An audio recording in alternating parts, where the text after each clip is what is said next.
Hello, everybody, and welcome to the NuWhoZone on the TARDIS Zone. We are here for Season 8, or Series 8, I should say, Episode 1, Deep Breath.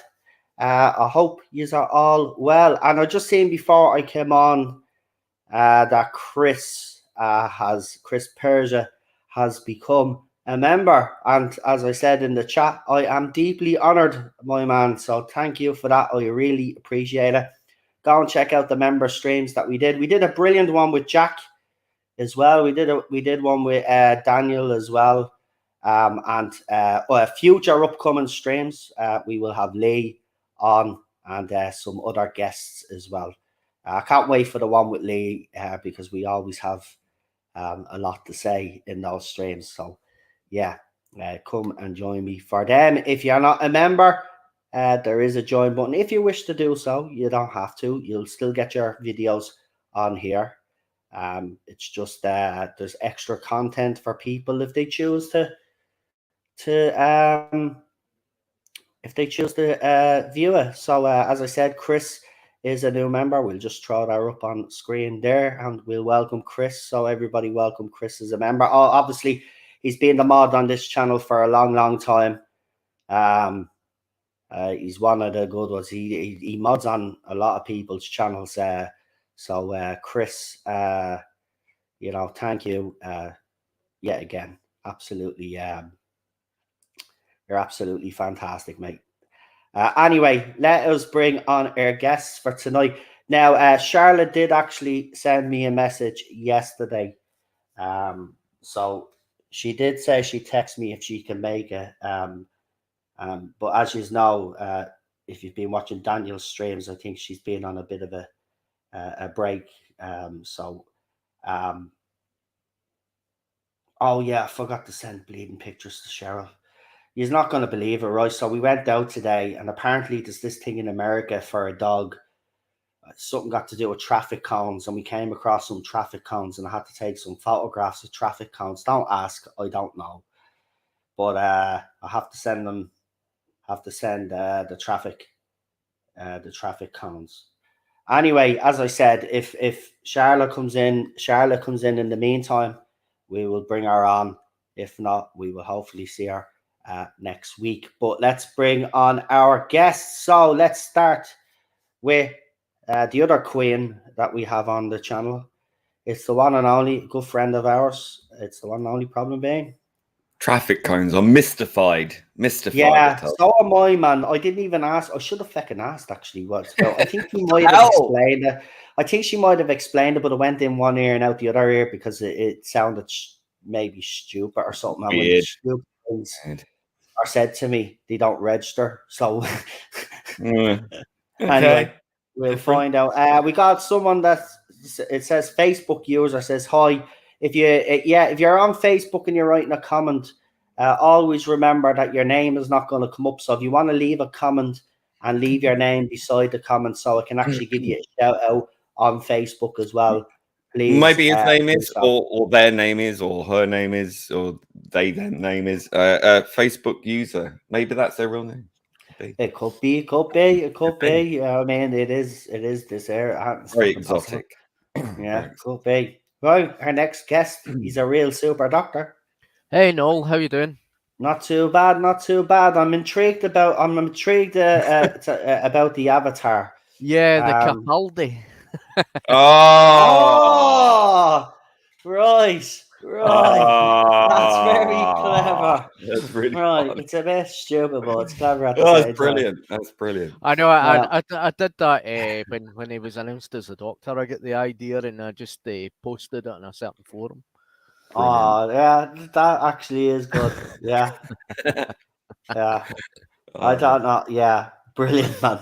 Well, it's quite fitting that we're doing the main man tonight. So we got other guests coming on and joining us for this watch along. It's PD Rich. Does that mean I'm the substitute queen or something? Yeah. I don't Yeah. know how it Know your works. place, You'll have to bitch. ask Lee and Charlotte, like, because they're the two main. Third queen. You know, because you know Lee throws a bit of a temper tantrum if he doesn't get his own way. Get a fourth You know? member. We can have a band. We can all be called queen. Yeah. Right, you know what to do in the chat as usual, right? It's the same as always. Get your DVDs or your Blu-rays ready. And what we'll do is normally we have Charlotte to do the countdown, but obviously Charlotte is not here at the moment. So what we'll do is we'll get Lee. It defaults to Lee when Charlotte is not around for some weird reason. So Lee will do the countdown when everybody drops in their wands, and I better get it actually ready myself. So just give us a second. That would help. That would definitely help. So already criticisms are coming in there. Too clever for us. Just disaster area. And Chris Persia says, now that is a dad joke. Yeah, dad jokes can be very cringy, but for a dad joke, that's actually pretty funny. Sorry, I'm just trying to find my Capaldi avatar. Right, everybody wants to change that avatar. There we go, found mine. So that'll give people in the chat time. So I only see 2 ones. So if even if you're not watching, but you're gonna watch the stream still and hear us talking, you can press 1 as well. You know, so don't be shy. Look, I'll even do it. See, this is how easy it is. Look, you press 1 and you press enter. See? Wow. It's not hard. It's not rocket science. We don't have to build a missile, you know. Actually, I'd say it's rocket engineering, personally.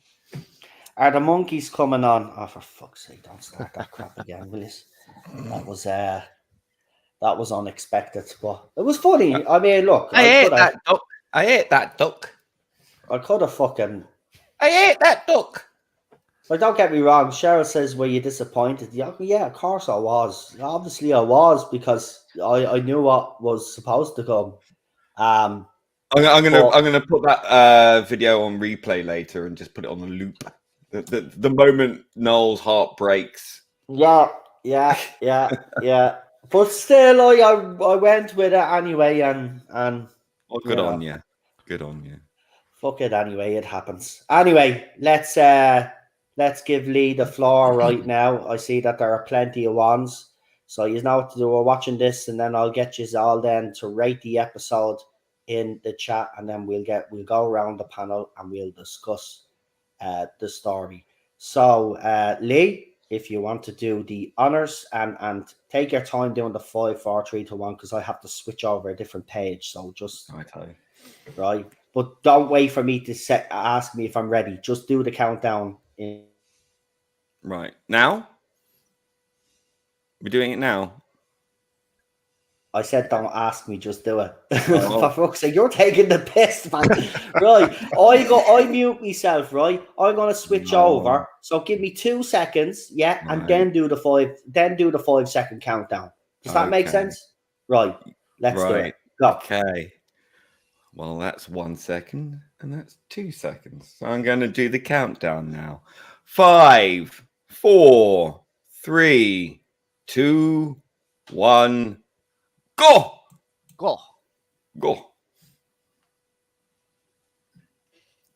Right, I've just realised that this episode is actually 1 hour and 16 minutes, folks. Yeah, it's a special.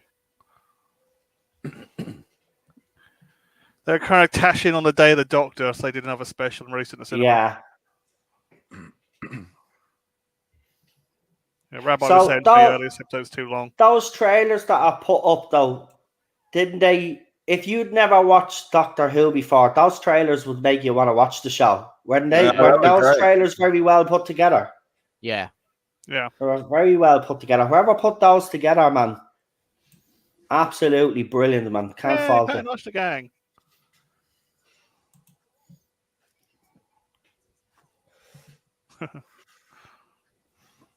I remember there was a wee bit of outrage about these two. It went to Ofcom because there was a kiss between them. Oh yeah, yeah. I mean, look, did I give a shit? No. Because they were two good Come on. characters, like. Come on, she's a Silurian. Like, if they're well written, like, come on. Yeah. I did think this was actually stupid, but it's at least with this, Moffat didn't actually just Yeah. butcher the dinosaurs. I mean, we had dinosaurs in the spaceship, remember? So Yeah. It's not the worst thing with a dinosaur, in it. no. And I mean, there is the dinosaur invasion. I love how no one's reacting to the fact that she's a lizard woman. Yeah. Or maybe it's that was never really explained, but maybe she's there so long. David Icke wasn't alive back then. Yeah, they should have just got him to come out and narrate the episode. Lizard woman! Ah! Told you so. I was right. Oh, I tell you. It's just nice to see Strax again for the last time. I like Strax. Strax gets a bit of stick in this fandom because people didn't like the fact that he was a bit of a clown. Yeah. But because Silurians are so... Well, not Silurians, because Santarans are so militant and stuff like that. Yeah. But I think people forget that he was rescued by the Doctor, so he's gonna be different to other Santarans. Like. Yeah. He's technically a nurse anyway. Like, I mean, he still has the whole Santaran Empire thing down. Yeah.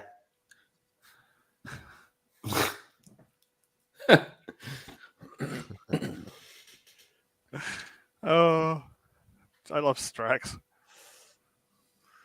You see Dan Strachey at the end of the next special, but that's it. He's not Strax, he's an elf.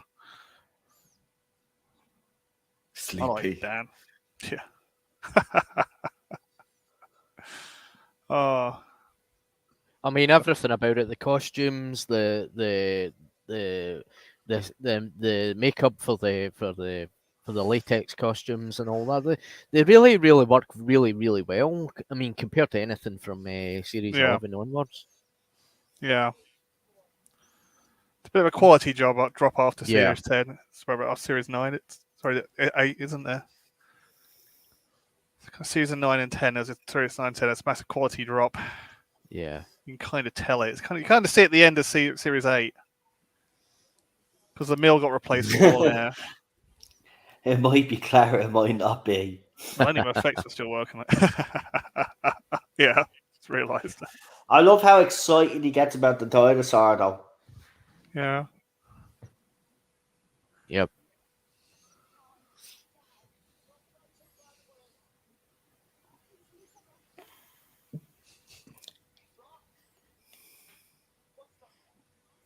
So Matt's outfit. Yeah.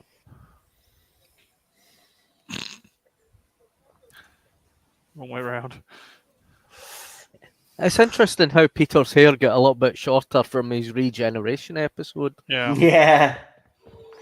You know, that was the one thing that kind of bothered me about that. But well, it's the same with Peter Davison, wasn't it? Like, yeah, it's a bit of a... It's one of those that, like, you know, while it is a tiny bit of a nitpick and annoying, it's like you'll just gloss over it because, you know, if the story is good, which the story in this first episode is actually great. I think this is a good opening for Peter. This episode. And he handles it very well. I mean, the post-regenerative amnesia just goes on a little bit kind of too long, in my opinion. Yeah. I thought they would kind of cut it short. Then when he realizes things is wrong in that, and he has to get involved in the situation. I think they would have been better if they kind of reduced the time of the post-regenerative. Yeah. Went on a bit long. I mean, this Doctor is a bit off. This regeneration is a bit off. So it's a brand new set of regenerations. Oh yeah, the dialogue. Because someone mentioned the dialogue. The dialogue is a bit weak. I don't think it's weak. I just think it's because of what's happened and it's the way it's written. Because we already know what Peter Capaldi can do with weak scripts, but I don't think this one is weak. But look, we all have our opinions. I actually like this episode. Yeah. Did he actually push that android thing off? That's the question that was left after this episode. Yeah. Did he actually murder someone? That's the whole thing. Is he a good man? And I think that's why he was asking. He might have done something. We don't know because it's never shown. So it's kind of, Stephen Moffat is good at this. He kind of left it to the audience to kind of decide themselves. Which never did like that intro theme though. No, God, I hated it. It was like, it sounds like a kind of cat being dragged by its tail backwards. It sounds like a Delaware one on drugs, you know? Yeah. And that dinosaur, that Tyrannosaurus Rex, just standing there, walking around in the same spot, like not eating anyone, just standing there. This is a bit silly. It'd be Jurassic Park, mate. No, but didn't when Madame Vastra saw the dinosaur, didn't she tell the sergeant to put these fucking yolks on all the lamps that it'd keep it in the one spot? I think that was explained. It's a force field thing, wasn't it? Yeah. I think you missed that line because that was explained. They sedate it later. Get a bit silly. Oh no, I agree with you. Having a dinosaur in the first episode is a bit silly, but I think maybe Moffat wanted to kind of do it this way, kind of try make it a light-hearted episode because people were obviously criticising his choice of Doctor. Oh, I don't know if this is a light-hearted episode. It's quite dark. Yeah, it's equal to. I mean, it's quite light at the start. It's dark moments, but I mean, like the dinosaur, like I think he was giving people a false. Yeah, it's a sequel to Go to the Fireplace as well. Yeah, I think it was written in a way to kind of make the audience kind of suspect the Doctor because the Doctor became this old man because Matt Smith was that young and dashing and all that, and I think he kind of woven that in with Clara and that, and you know it's a transition of a young man into an old man, and how could that happen? Because he regenerated. You know, he's supposed to get younger or kind of remain the same, but quite different. But Clara's behaviour in this, men are monkeys. People are monkeys now. Yeah, men are monkeys. It's a bit racist. This is where all this nonsense starts coming in. Really. Yeah, you can definitely see it creeping in Series 8. You wait for the Grange Hill episodes. Aren't men silly monkeys? Yeah, but in fairness, right? They said the line, but they moved on. Yeah. You know what I mean? They moved on and then concentrated on the story. It didn't continue. You know what I mean? Like we criticised the Moffat swipes, you know, like like we criticised the Moffat hangs in the air like a bad fart, you know. I know, I actually get where you're coming from, but I think the storytelling is actually good in this that you can kind of ignore the odd line here and there. But you can clearly see this is not him anyway. Because look, you've been through his entire time stream. You know what he looks like in the part. You know that he regenerates like as an older guy usually. What annoying. Yeah, but remember, Rose also questioned when Christopher Eccleston Rose didn't go through his entire timeline. You know. Yeah. Clara she should know. This is why that Matt Smith bit cameo at the end doesn't make any freaking sense. So what's the bloody point? You've been I think the point was. Yeah, we did that for the audience, though. It doesn't make sense, but that was deliberately done for the audience because he wanted that cameo to connect the two, to let the audience connect the two. This is still the same character, but it's Peter Capaldi now. That was the reason for that scene in the first place. Yeah, but we never had that. If you watch Doctor Who, you know that. Yeah. Yeah, but I mean, that's the thing. It's like the way that the modern audience is treated is so much worse than how the audience in the classic era was treated. Well, they kind of have to explain it to the kids weren't patronised. Yeah, they kind of have to explain it to the mainstream audience, though. I don't agree with it personally. You know, if they can't figure it out, if they can't figure it out after watching a couple of seasons, then they'll never figure it out. Exactly. You know, that's the way I look at it. The lowest common denominator, yeah. Like, I mean, if you don't know what the fuck is going on after a couple of seasons, then, you know, what's the point? The show's not for you. Just move on. Read Wikipedia like everyone else. Or move on. I think Capaldi's era might have benefited better if maybe he was there first rather than Eccleston, you know. Yeah. Yeah, he should have been further down the line, I think. Yeah, he was always going to suffer, though, if he had came in between, say, Eccleston and Tennant, right? Yeah. Same with David and Matt. If he was in between those, that'd be a problem.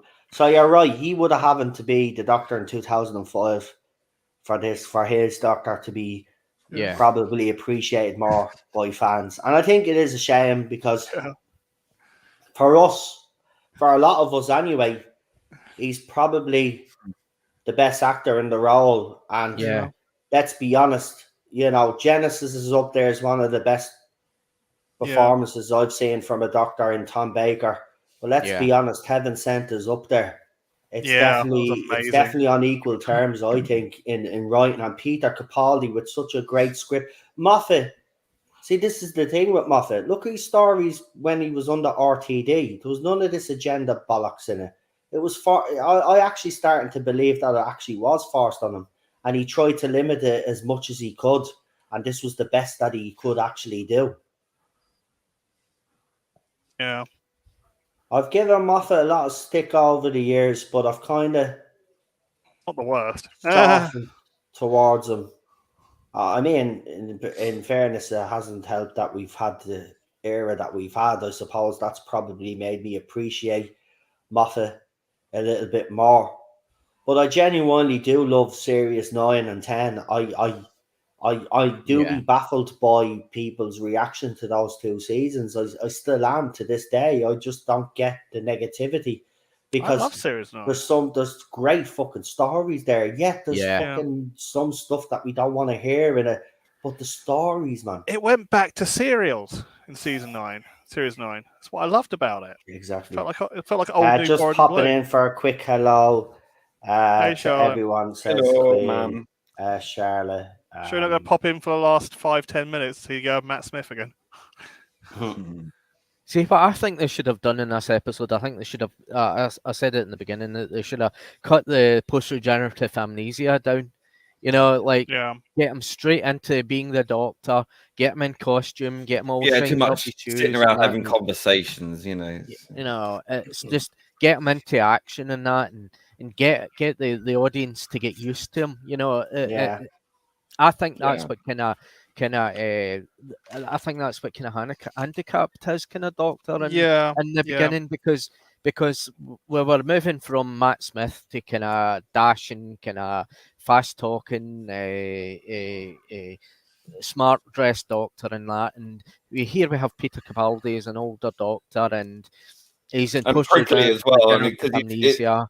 It's very much like the Colin Baker. Yeah, it really is. Sorry, I just want to cut across you there just for a second. I did send you an email, Charlotte, if you are available to come on, if you still want to come on, or if you just want to relax for the night, that's fine, and we'll see you next week. But I did send you an email if you'd like to come on. I sent them early, so just in case you did get home.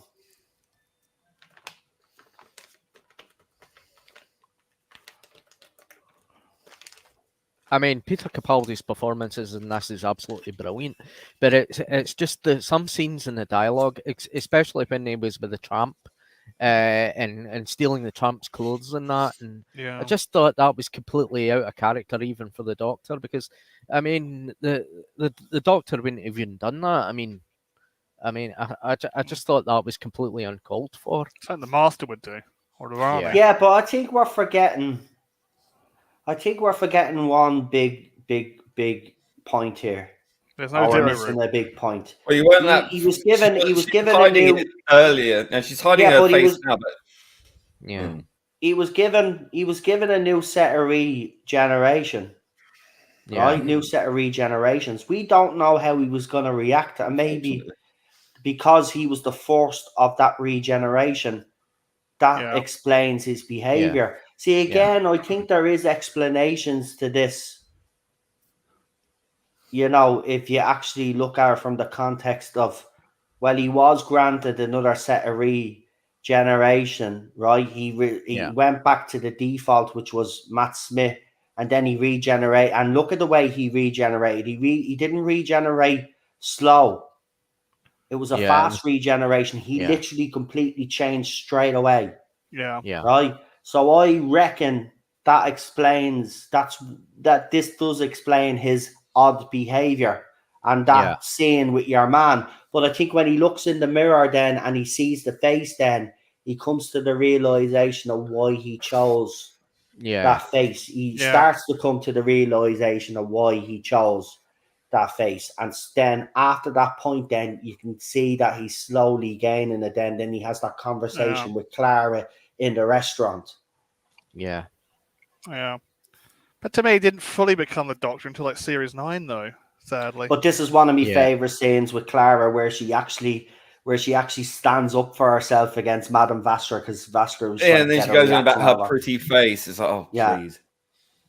So on the nose, on her. But that, because she doubted the Doctor, they need to be tested. Remember, this has happened before. Like, they test companions all the time. Look at Capaldi with Pearl Mackey's character, Bill Potts. He tested her as well when she had the gun. Yeah. When he told her that it was all his doing and that he's working for the monks, and then she picks up the gun because he wanted to test her to see if she was still her. Yeah. And she shot the gun, and he did the one thing I hated about that episode, and it still annoys me to this day, though, is the fake regeneration energy that he did. Kept doing that for the whole season. But that's what I've hated about New Who, is that they've kind of integrated that into the show. And regeneration, to me, I don't know about yours, but I think it's a spiritual thing. It's a thing that you don't fuck around with. It's not like just here's regeneration. You don't mess with it. It's something sacred, you know. Yeah, that's how I feel about. I know that sounds crazy, but that's how I feel about regeneration. It shouldn't be something to be used as a parlor fucking trick. Yeah. And look at the poor dinosaur. I have to say, those effects still hold up. Yeah. I think they were still under the mill for this one. I think after this one, I went to Molyneux. It might be serious. This was fucking hilarious, though, when he gets on the horse. He starts talking to the horses, remember? Oh, yeah. Wasn't it Millennium FX that took over? Yeah, I think they're back again now for... Millennium FX always done the makeup. Yeah. They did a few for the last few seasons. I saw now, but I still haven't heard back from my interview yet. Well, I wish you the best of luck on that. We're all hoping that you get the news. Where did he keep the sonic screwdriver, by the way? I didn't see any pockets. Well, he probably did a Captain Jack. I go Strax. If you know what I'm talking about, then if you're a Doctor Who fan, you know exactly what I'm talking about. Of course, that horse looks so bad. That does look fake but it's his reaction on the horse that just makes it so funny. Yeah. The scene where he's supposedly riding the horse just looks so bad. It does. It's so bad. You can tell it's actually a fake horse. I know, like the head's not moving. You could see the hooves in it, and you could see the fur on it. It looked fake. Yeah, when they do the close-up, but obviously that's a real horse when they're doing the shots like that. But it's funny because the Doctor's reaction to it. But his reaction here.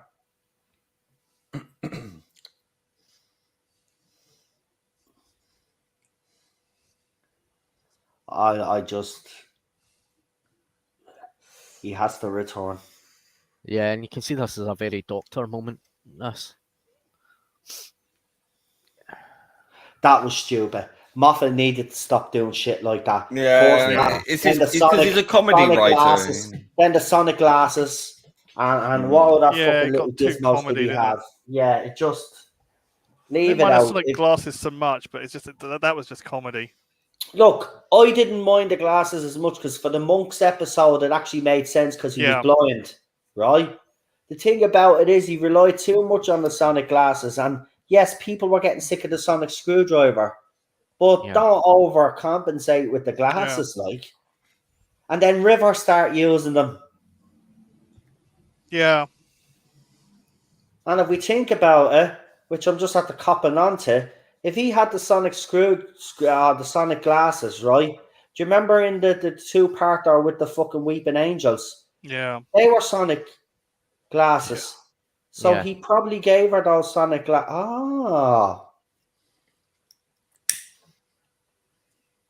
Yeah. He has to keep shouting pudding brain throughout the first half of this season as well. Oh. I thought he was actually going to be serious, and then he starts asking about the headlines and other. Yeah. Yeah. But you know, it's like trying to by the goddess. Like, I mean, Solarians didn't really come across as very religious. Yeah. Exactly. See that though? I just love this episode, the atmosphere. Yeah. And actually, Madame Vastra and Jenny, this is probably one of our best episodes that are involved in. I actually think, they should have got their own spin-offs. I know that sounds controversial, but I think they deserve their own spin-off. You could have put it on BBC Two, make it a bit more adult-themed, have it in London here, the time of Jack the Ripper, and you could actually make it about Jack the Ripper that they're invested, because remember, they make a reference to Jack the Ripper. So why not base a whole series on them trying to catch Jack the Ripper? It would be brilliant. Oh, he's brilliant. I don't care what anybody says. I love him.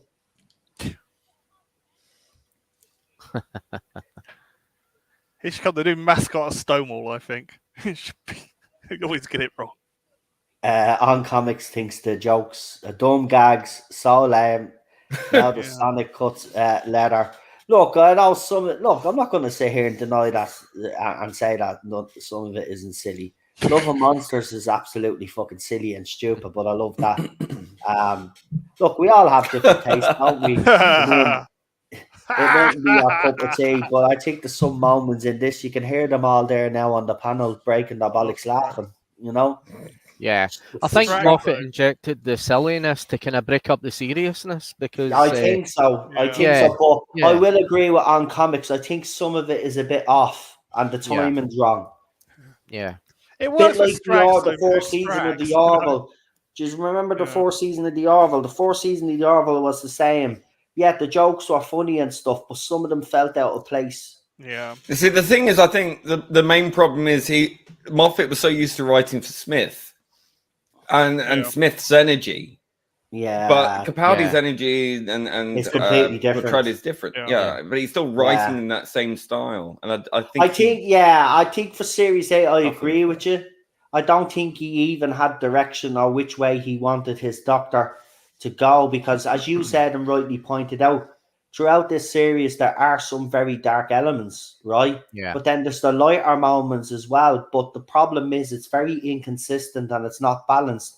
But I think by the time we get to Series 9, he has a clear idea of the Doctor that he wants Peter to be, and we get a more toned down version of the Doctor that we got in Series 8. I think Series 8 is kind of the reason why people have problems with Series 9 and 10. Because to some people, Series 8 is bad. And for that reason, they won't check out Series 9 and 10, which I think is wrong, because I think Series 9, as I said, is a great season. And I'm going to say it. I don't care. I've said it all along. Listen, I didn't like Bill Potts telling me she was a lesbian every 2 minutes. But other than that, if you look at those stories were all very good stories. There wasn't actually one bad story. I'm sorry, I don't think there was anyway. If people he called her out for being a narcissist. We've got Darren in the chat, and he says, "Hello, folks. Hey, nice Darren. to see you. Nice to see you. It's nice to see some new names pop in once in a while, or some old faces pop in once in a while. So thank you for tuning in. Really appreciate it. Let me know in the chat what you actually think of Deep Breath before you give you our ratings, folks, before the end of the episode, and I'll read out some of your comments while we're watching. We get a little bit more interactive. I have to say, Clara or Jenna Coleman, this is a missed opportunity. Again, this is Victorian time. Yeah. You know, she's alright, she's modern Clara here, but this was the biggest fucking missed opportunity. Yeah. For me in Moffat's whole era with. If it was Victorian Clara, it would be like Welcome Back, wouldn't it? Yeah. They have an episode of Back in Victoria. Because then, if you think about if that Victorian Clara had survived all the way through and got to Peter Capaldi's regeneration, I actually think those two would fit better as companion doctor. Because let's be honest, it looked a bit awkward, and I honestly believe he had a better chemistry with Bill Potts anyway, because there was that student teacher relationship, so there's a lot of respect. But see this, I love this scene. Yeah. Bye.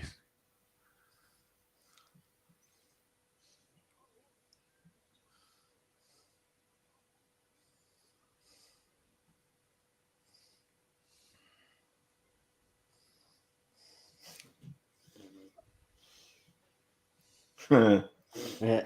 See the little references. Big long scarf.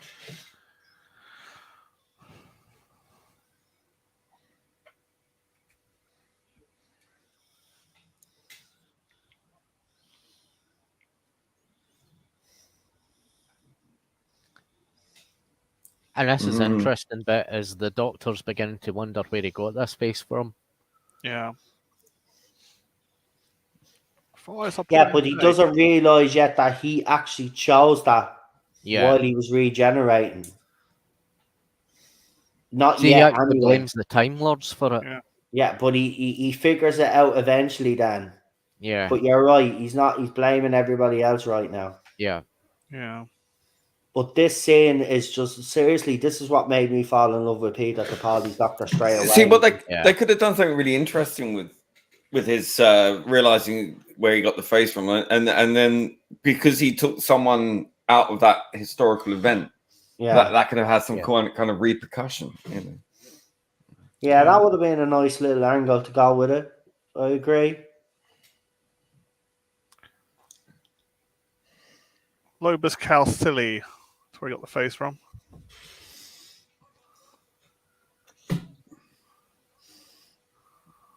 Cacilius. That's it. Cacilius. Look at the eyebrows. Attack eyebrows. These are attack eyebrows. You could knock buttercups off with these. Lobus Cacilli, yeah.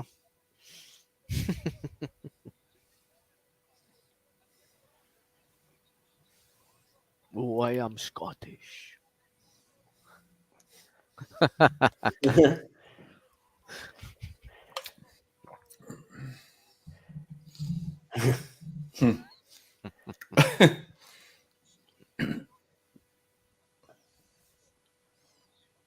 So you could have mentioned Jamie at that point, you know. Yeah. Yeah. That would have been a nice little reference, yeah. Yeah. That would have been a lovely little reference, actually. We'll start talking about Mel or Ace or something. But I love the way you did say I sound Scott. I did love that, even though, like, you know. So I think this scene is great, but I think a lot of people have been like, "What's going on? What I don't the fuck like is it." going on, exactly. Yeah. Should have made a few references, but last time he was Scottish as well. A seventh. How he's able to do all of that, sees a piece of paper on the ground just in the split second. He remembers it then after the fact and then goes back and picks it up. It's just, yeah.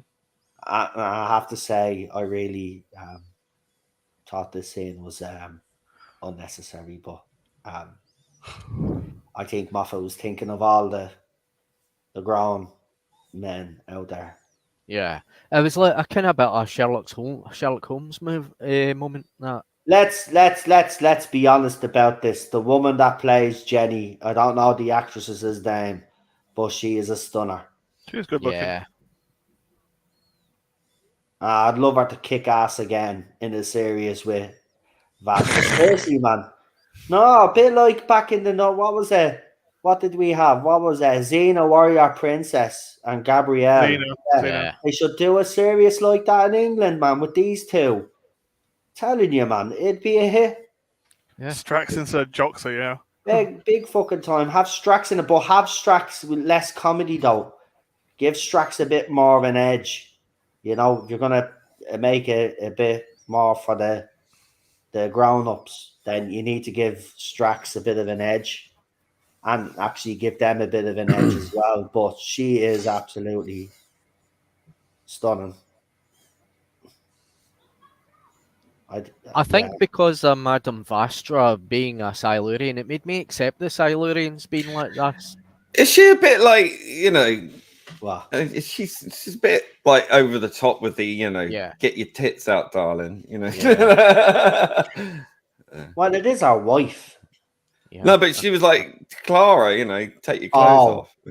It's like, okay, bit much. Oh, this isn't. Oh, yeah, I forgot River is in this episode.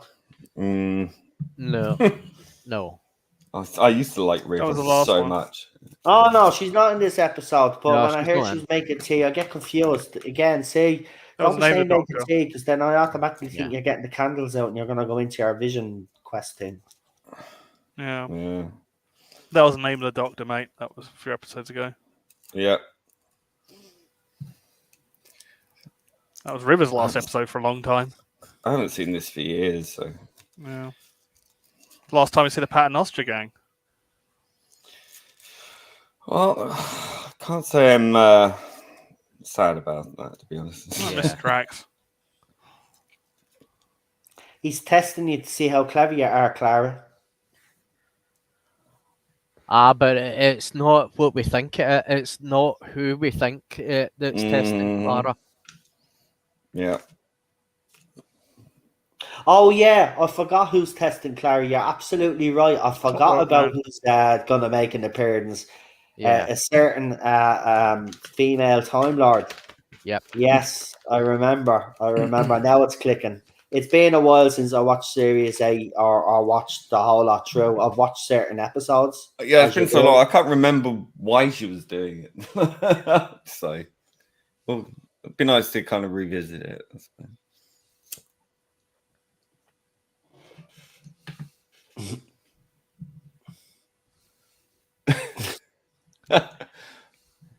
You're absolutely stinking. I love that.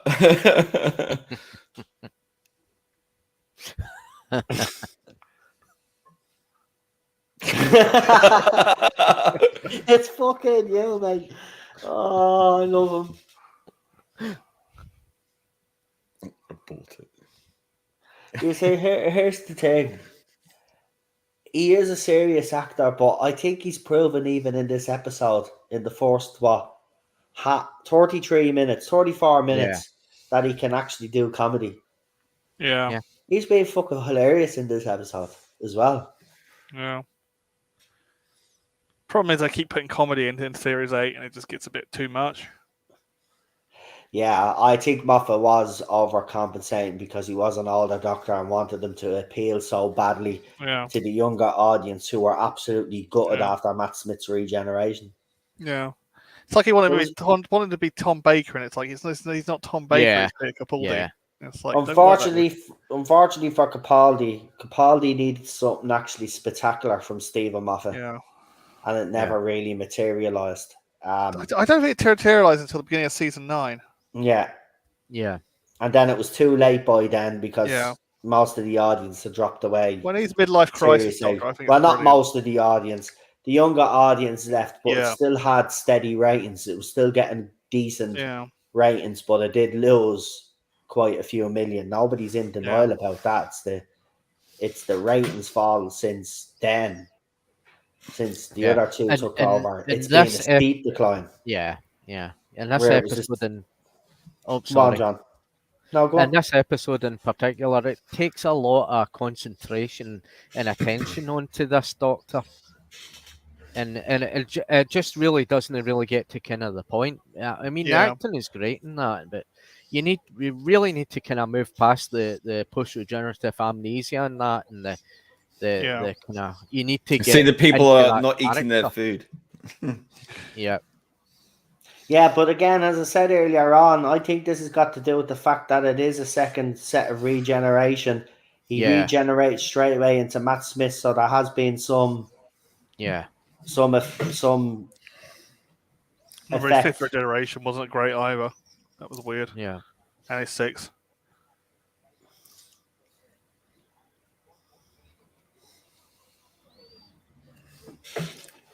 His eighth was messed up as well.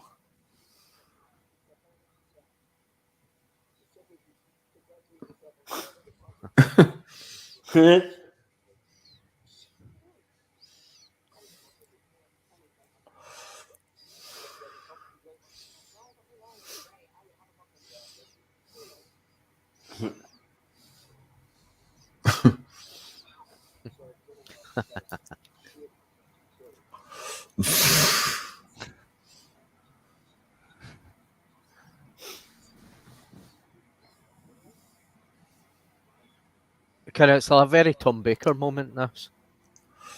Yeah. You can see in his performance.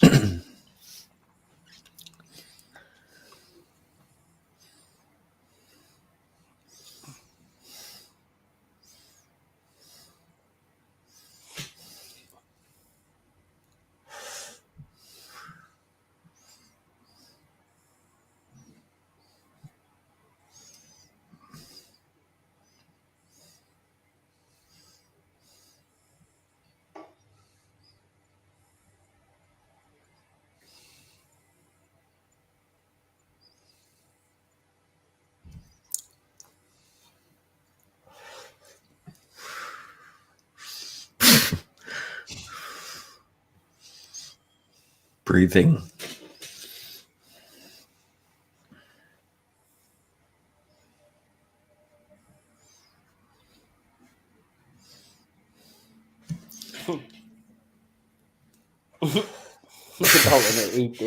I mean, of all the fucking things to ask, what I suppose.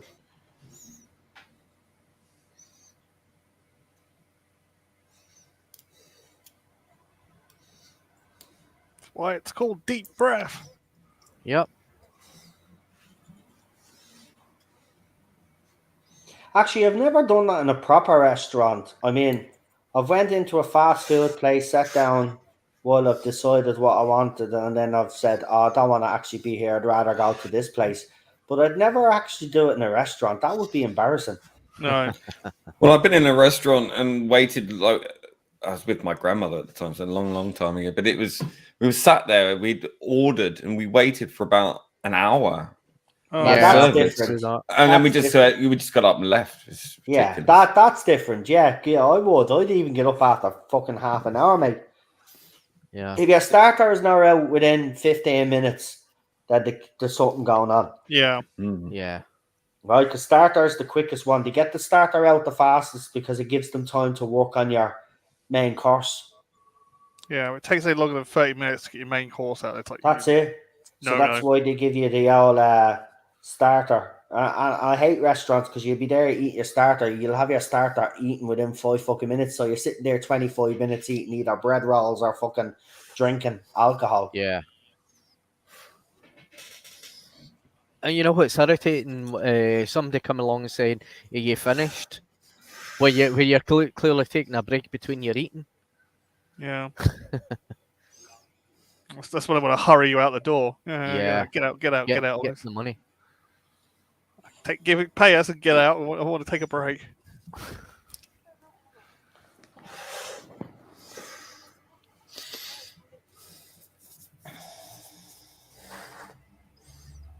Oh.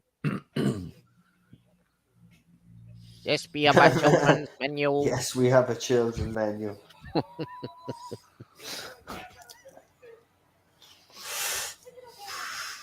It's a bit science fantasy from now on. Oh, so he's going to be talking about the 60th anniversary tonight. Oh, good.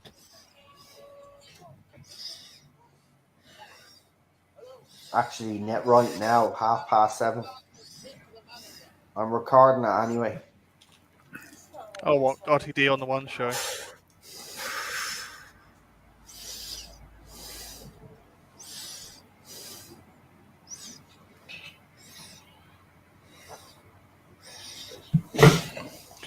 Sweet, talk about the pie.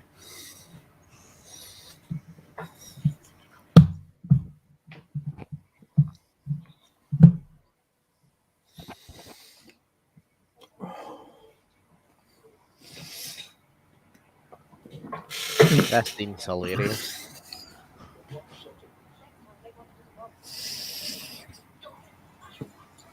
I watched this. Next one's got bars so it doesn't roll.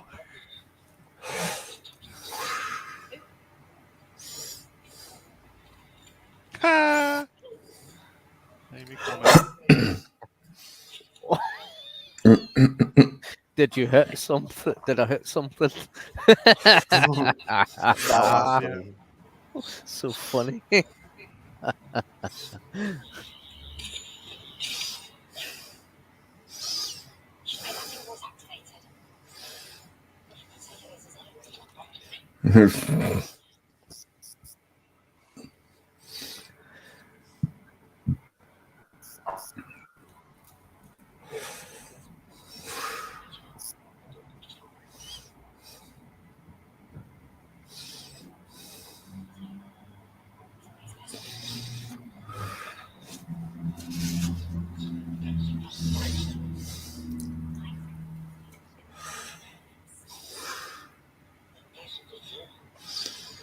Broken hair in space.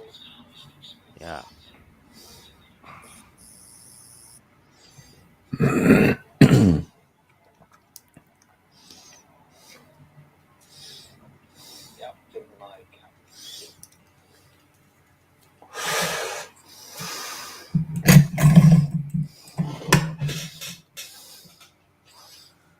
Is somebody smoking something? What? Just big long inhales. Oh yeah, that'd be something. me. Yeah. Ah.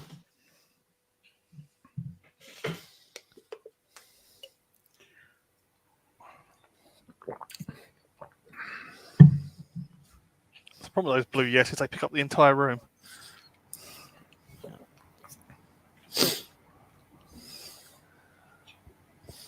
I say with Moffat here, he's rehashing ideas with the kind of like the clockwork droid man. Yeah, You know, from Girl in the Fireplace. And then the kind of you can see the different hands of the kind of patchwork person. It was like kind of from Neil Gaiman's the Doctor's Wife. Oh yeah. Morbius. Yep, Orbis as well. Yep. Yeah. It's like they're like clockwork people trying to upgrade themselves. Yeah. I mean, if you tied those in, I don't see why you couldn't. Yeah, they are clockwork people, the same as ones from Girl in the Fireplace. Yeah. They've just gone rogue. Yeah. I do like that. The effect is pretty cool. I like the steampunk thing. Yeah. I think they should have stuck with a steampunk theme for his run. I think that would have been great. We haven't seen a good steampunk TARDIS, have we yet? No, apparently, I think Smith's getting a first new one. Interior. I think Smith's one was pretty steampunk. Yeah. I wonder if the next TARDIS is going to have a wheelchair ramp. Oh, God. Oh, my God. All week I've heard that. I was having a conversation about that with this chap. This chap who's I'm doing the audio thing with, and he's doing the first Doctor. He does an amazing first Doctor. Yeah. And he's in a wheelchair, and we were discussing it, and it was just like, you know, the audio Big Finish. They're bringing in a wheelchair-bound companion for is it the 8th Doctor or something? I don't know. And it's just like, that's a liability, really, isn't it? I mean, you're opening up to Daleks, mate. I mean, you're running around. What are you going to do? Leave them behind? Yeah, hide them in a cupboard. I'll come back for you later, mate. I mean, unless you can soup up the thing to fly or float. Yeah, float like Rigel in Farscape. Or go super fast. Then, It's with the Doctor's adventures. They're very challenging and demanding. I mean, if it's because of the kind of situations, and it makes it kind of very difficult for a person with a disability. Because I mean, it's very. You're putting their life at risk. Risk of taking them, yeah. You taking a fish out of water. That's the problem. Yeah. You're going to kill the fish eventually. Better to give them cybernetic legs or implants.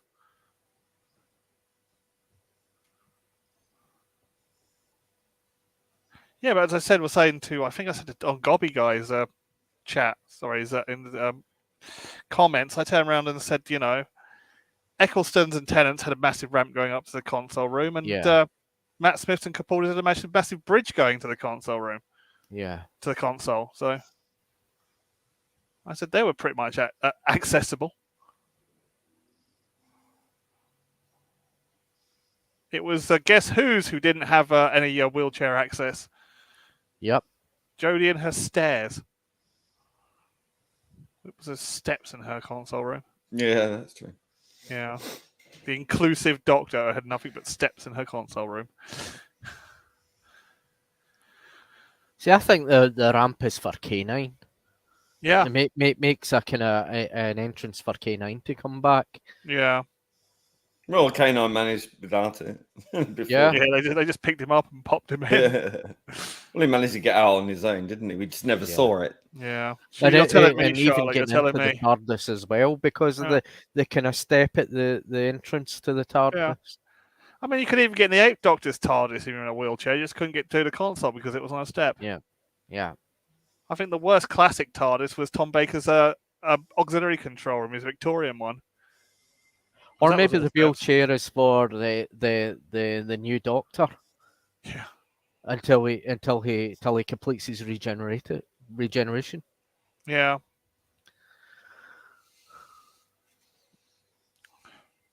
Because the interesting thing is we don't really know what it's going to be. Shooty's first episode. Yeah.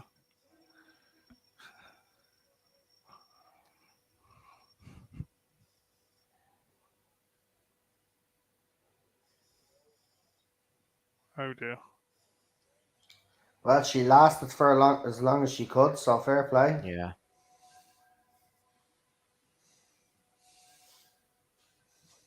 We're going to need another Clara.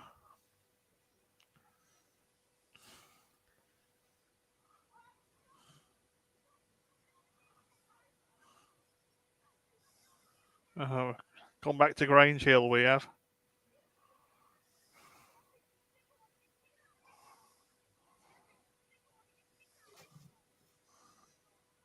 Oh God. Yeah. Should have left her on the moon. Yeah. Well, that's a story and a half. Yeah. I would have sent her into orbit, mate. Permanently. Yeah. Oh, I'm probably going to have a breakdown when we get to kill the moon. No. That's when it turns from science fiction to science fantasy. Yeah. Actually, it was okay in the beginning, but you know when you were going through the episode and that, and then you find that the moon was a blooming egg. I mean, it was like that's a shuttle orbiter. You wouldn't be able to fly it to the moon. It's not built. It's only built for orbit. Oh, why are you trying to use detox on the moon? It wouldn't work. There's no pressure. Yeah. Why is there holes in everyone's space helmets for the? Also, a moon would be very, very, very cold. How would you incubate an animal? Yeah, if only half it was in sunlight. Especially a reptile, it'd be too cold. Yeah. Plus, there's no air. Yeah, exactly. The whole thing is it's like science fantasy. It's a science fantasy episode. Yeah, so I had to go at someone about Kill the Moon, and they had to go at me about liking Mummy on the Orient Express. I said, yeah, but the ship might not actually look like a train. I said we've had a flying Titanic after all. Yeah. Mhm.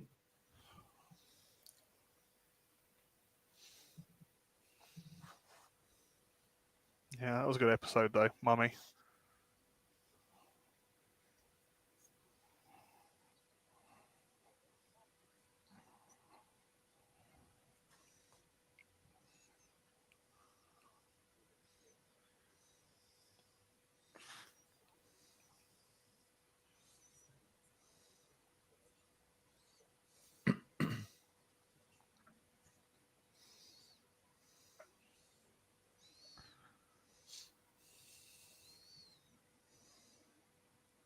Oh god, poor Russell T Davis got to promote Jodie according to JFO in the chat. He must be burning inside when he's doing that. Is that for the one show? Yeah, Oh, who gives a JFO's giving shit them. about that? God. Yeah, well, of course he's gonna do that. Well, I don't think yeah, I got don't to. think people should be blasting him for doing that. If Chibnall's not gonna fucking do it, someone has to do it fucking for him. Yeah, Like Yeah. there is an episode, and whether we like it or not, you know, there is one more to go, and it's pathetic that it's not being promoted by the fucking showrunner. So if Russell's doing a fair fucking yeah. play to him, I He's got say. to do Chibnall's job. Yeah, He's doing fucking Chibnall's dirty work for him. He doesn't have to fucking do it, but he's doing it. It just goes to show you the measure of the man that he's willing to exactly. fucking do that. Exactly. Please don't look at this as a negative, folks. Come on. Yeah. I'm better than I'm that. just scratching my head thinking, I'm like, is Chris Chibnall that bad that Russell has to do his job? Yes. Yeah, I think, yeah. And maybe it is good. We don't know. Or you know what? Chris Chibnall could fucking pull a rabbit out of the half of the last one. I know Yeah. I keep saying Oh, it. come Look, on. I know he's not After going to. this, But you nah. never It's gonna fucking be, know. mate. You I never know. know. Right? I'll stick my neck out. And No. Look, I agree with you, but you never know. The cunt might actually surprise us. And, I and, put and my you know I put what? my house on it. You know, I'd actually put me. I'd actually, you know, I think I'll take odds on that one. I'd actually, Yeah. yeah. It's just such a shame that Russell has to finish it, you know? Finish what he started. Well, let him. As I said, don't see it as a negative, though. It's as Charlotte has said there. It's absolutely spot on. It's professional courtesy, which is not what fucking RTD is good at that, Chibnall though. has actually. Yeah, professional done. courtesy at the cost of fan courtesy. Yeah. That's the problem. Yeah, fan but I think the service, that's fans it. can see what he's doing for the festive special, and I don't think they'll give two fly fucks that he's pushing Chibnall's rubbish, because once that's gone, it'll be soon forgotten. Look, we know deep down it's going to be a train wreck, Lee. Yeah. It'll be forgotten within half an hour after it's finished, mate. It's done. Nobody be talking about this era ever again. Only the people that want to keep blasting on how she was treated Ew. unfairly and shit like that. But as we're going to ignore them now and move on, their opinions are irrelevant to us. So they can have them, they're just irrelevant to us. And this is why I love this. The music's coming in Yeah. now. Here we go. I really think he should have kept this costume. I agree Oh, with yeah. you, Lee. Yeah. Lee, I agree with you, but I do like his later costumes. See, I like the it's season costume 9 one, when he had the hoodie. Yeah, I like that one. You know, the hoodie and the t-shirt and that, and the kind of Midlife relaxed. crisis. That was nice costume. one as well. Yeah, I like that one as well. Yeah. I like the Trousers, purple yeah. jacket that he had. Was it for heaven sent? I love that costume as Yeah. well. That was lovely, man. He's had some good costumes. I'm glad. Do you know what? I'm glad Moffat actually kind of changed it up. Same with Matt Smith. He changed up Matt Smith's costumes as well, and I think they got better. Yeah. Yeah. I They still need to love pick up the. the I'm not man going to lie though. I still love the tweed jacket Yeah. and always Yeah. will.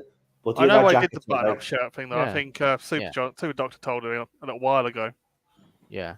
Just so school kids could cosplay the Doctor. Yeah. I mean, to buy his costume from Series 8, it would cost you about £1,000, Yeah. including the shoes, because the shoes were Loki boots, and they're about £200 a pair. yeah. Everybody's asking if Lee is all right because, yeah. What are you on the vape?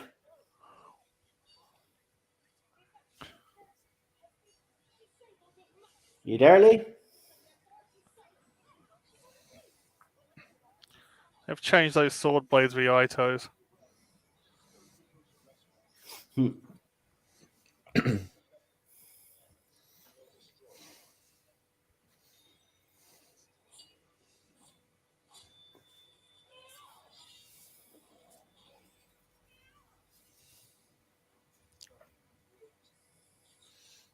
Yeah, he'll only mention his stuff with a couple of minutes to go, but it'll be packed with a lot of stuff to break down.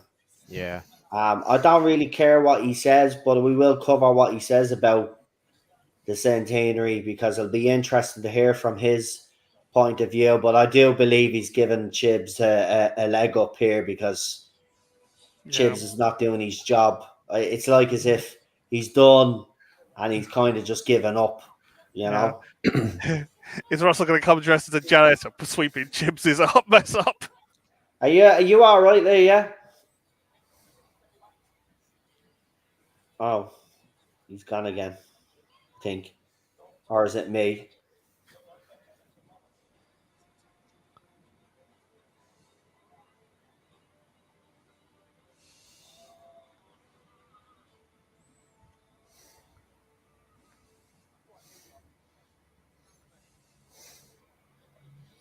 Looks like a Don Mancini when I see Mancini's. Create a child's play.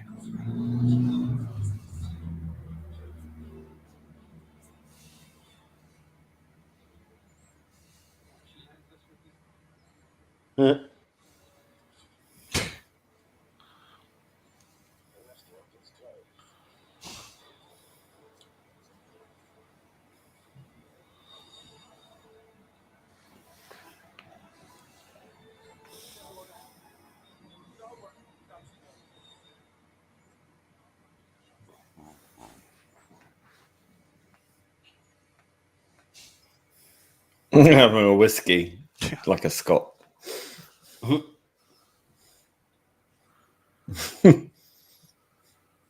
Oh, here's the music. This is my favourite bit, I think. Yeah, this is a great scene because you do question, did he do it? Did he push him?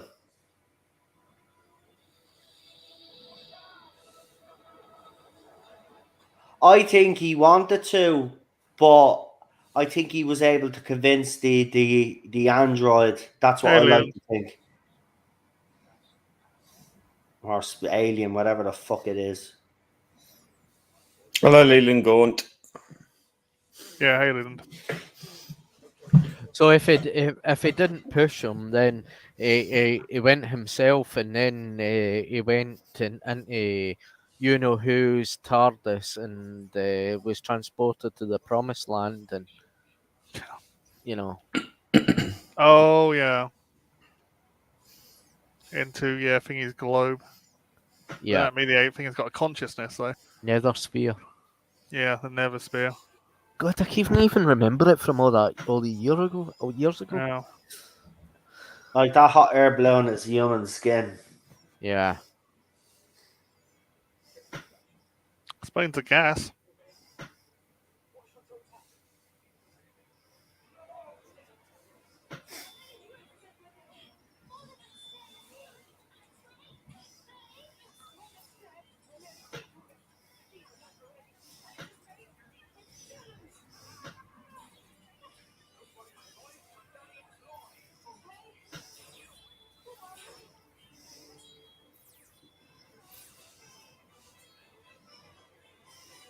The thing that I didn't understand about that scene though is Strax's gun would have had unlimited power though, wouldn't it have? Because like they literally get trapped, so how was he not able to shoot them all? Is what I couldn't understand. The Marie Antoinette, not the Madame de Pompadour. Yeah. Not the Madame de Pompadour. Yeah.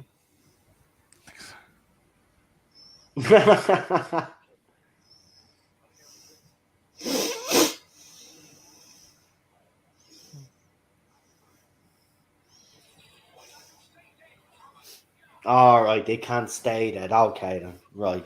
My bad. This whole fight sequence is a bit sad, really. Yeah. Started off good, but it's a bit boring. All close-ups and people standing around looking awkward. It's kind of a filler, isn't it?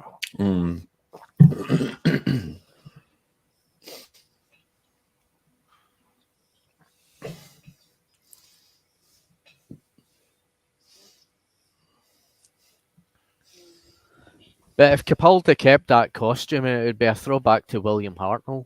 Because, pilot costume. Roughly about the same age when Hartnell took the role. Older, just a bit older. I think like a year older or something. Yeah. Like Bill's partner. Sorry, Bill's pilot costume. Yeah. He speaks like Mr. Data. It is. I am. Yeah.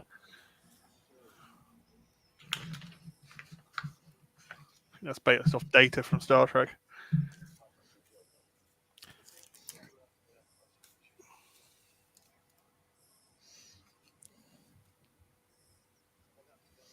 Droid suicidal.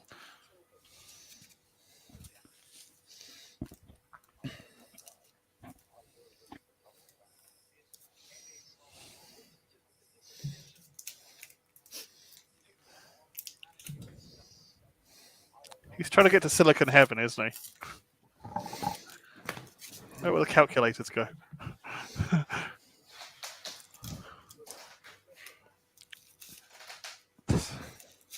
I think that's why I didn't like this episode in the end, because it got a bit Red Dwarf in the end. Yeah. Hello, Andrew. Yeah, we're finishing Deep Breath. It's close. We're just watching it. We're up to 1 hour and 2 minutes. Yep.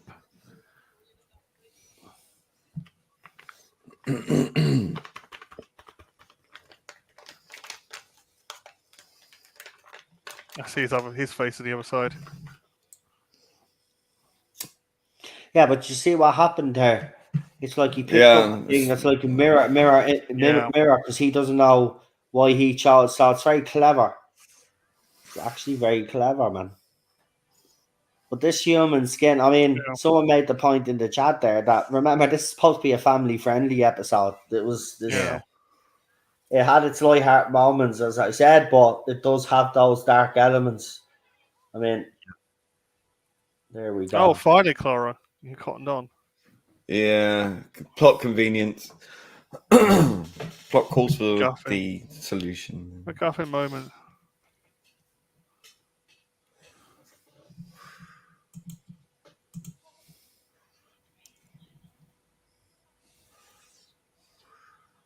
See, I think Capaldi should have had his own sonic screwdriver, but that's... Got to have the lesbian kiss. Oh, yeah.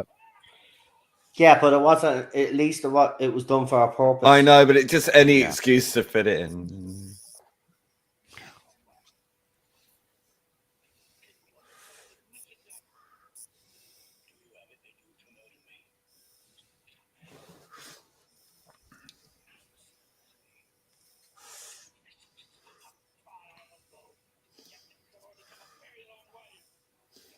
Uh-oh.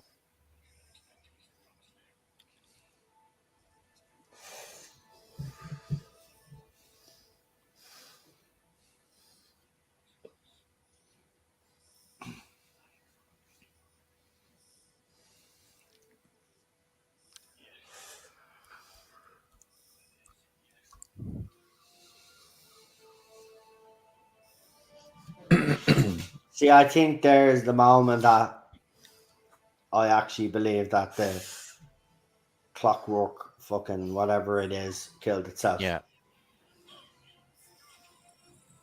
Why don't you just hold your breath again? I think that was the aim of the clockwork kind of half face man, because he was meaning to kind of kill himself to go into the kind of afterlife, the kind of Mrs. Nethersphere. We'll find out anyway. Sacrifice. But the fact that the camera pans straight up to him after you see that, and then he looks directly at the camera. See, little things like that. Oh, it's a look and a half, wasn't it? Yeah.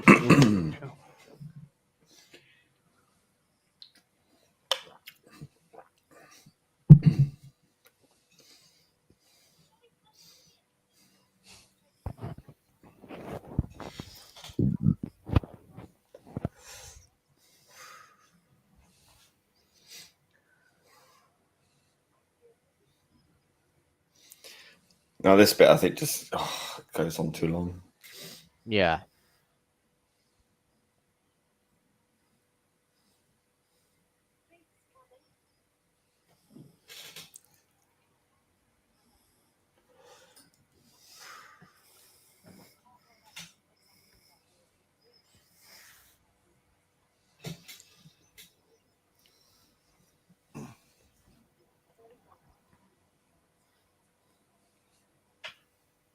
Yeah, you need to find Captain Jack Harkness, mate.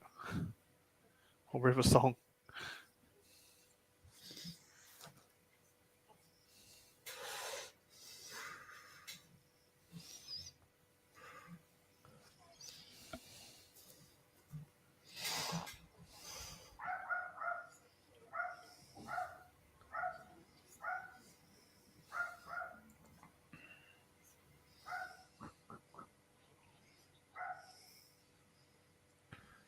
Yeah, Murray Gold's music's really good. Some of it just didn't get used for the season. Yeah.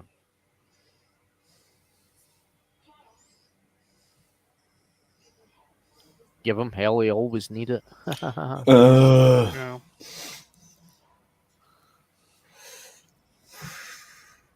Give him Hellbent. Well, she's right in a way, but just not the hell that Clara gave him. Yeah. Yeah.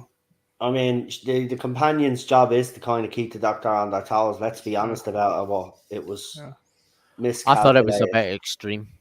I don't think I hate about this TARDIS interior now is they changed the colour. Yeah. If you actually look at the colour. Yeah.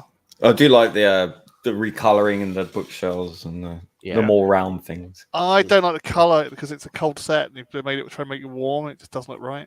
I don't know. I like it better. It should be a bit warm. I do like this, but this is it now. This is where he asks her. I haven't put the round things in yet. Yeah. No, they'll come to the next season.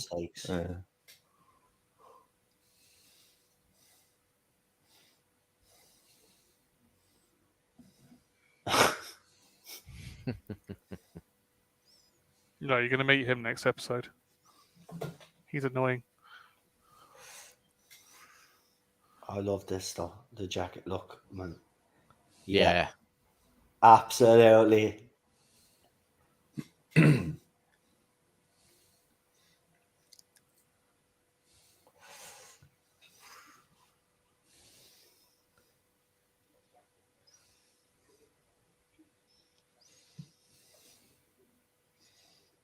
woman in the shop, yeah.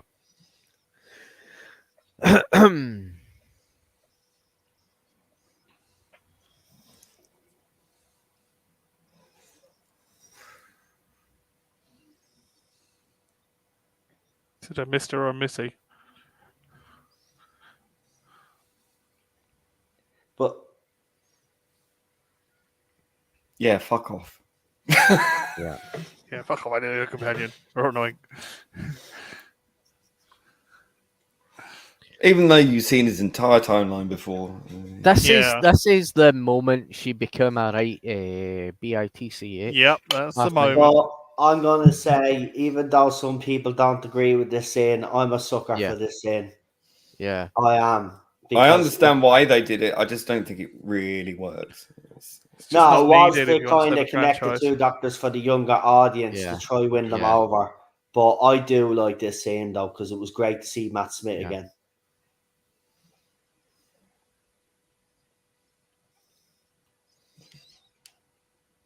The Doctor. The last one. The one from Trenzalore.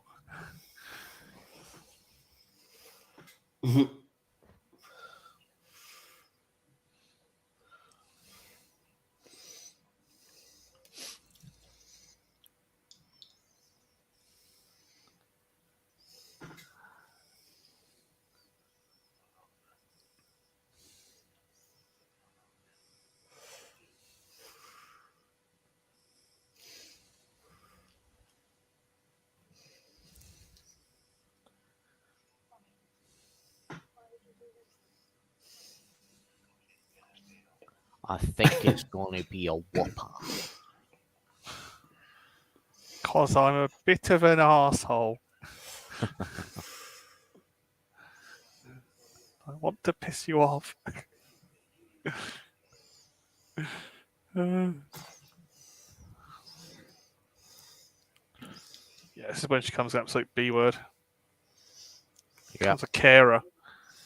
Your companion, not a carer.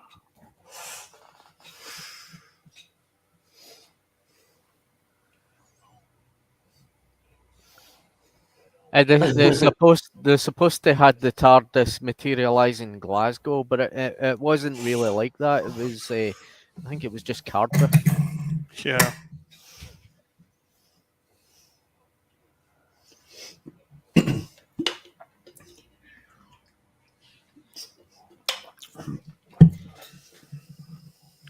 She doesn't help him. She becomes a bloody carer. Yeah.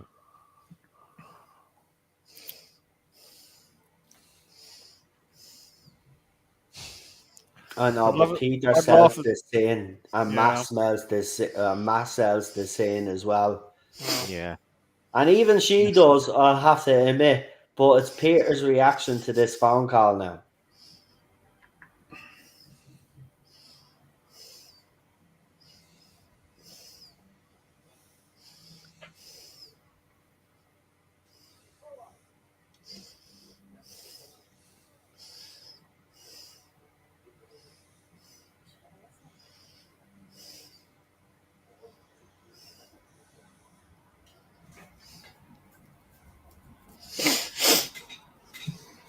This line was for the audience. You still don't see it. I know. You know what I Yeah. mean?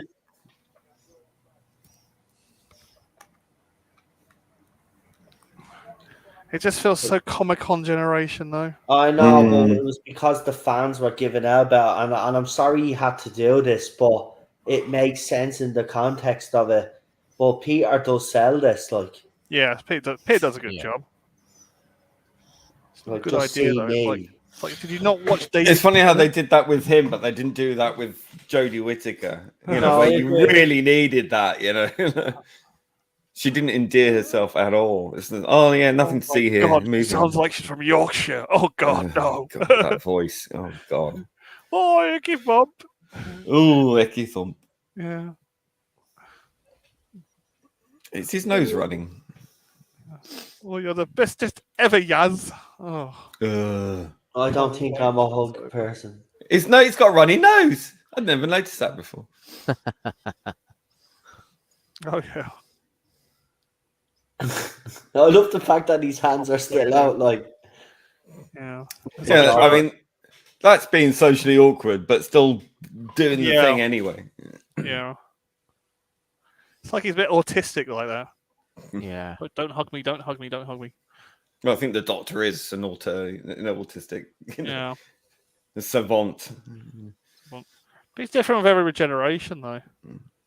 Well, you think about how intense he is, you know, how focused he is, and Yeah. I think Gallifreyans are generally, yeah, highly functional, aren't they? Mm. For the humans, anyway. They got 2 hearts, for God's sake. no, what's that? Oh, here we go. Oh yeah, this is the scene. This was it. And we were like, who the fuck? Yeah. I love Michelle Gomez so much. She's great. Now, who was thinking the Rani when she had first came on onto the Doctor Who? Because I thought she was a Rani. Nobody actually suspected that she was the female incarnation of the Master. People did. About halfway through, after her next appearance, I thought, I was beginning to kind of work it out. Mistress, Well, Missy was a dead giveaway. I mean, come on. Missy, yeah. It was that bracelet she was wearing. It very looked more like the Rani's. Yeah. The Rani wears bracelet, a big giant chunky bracelet like that. The thing is, like, people say she would have been better as the Rani's. Well, the Rani was way too serious, you know. Like, yeah, she was a serious scientist. She was after, Yeah. she was only after chemicals and stuff. The Rani. she wasn't like a psycho. She was just like, well, yeah, she was Obsessive. but she wasn't. Yeah. She wasn't like crazy with. She's kind of obsessive compulsive with the Rani. She doesn't want how she wants to get something. She just get it. And then she just skips around this, like, Yeah. I mean, You knew whoever she was going to be Yeah. something good in this. Yeah, yeah. I mean, she's absolutely convincing as the Missy Master. Very convincing compared to Jodie Whittaker as the 13th Doctor. Oh, here we go again.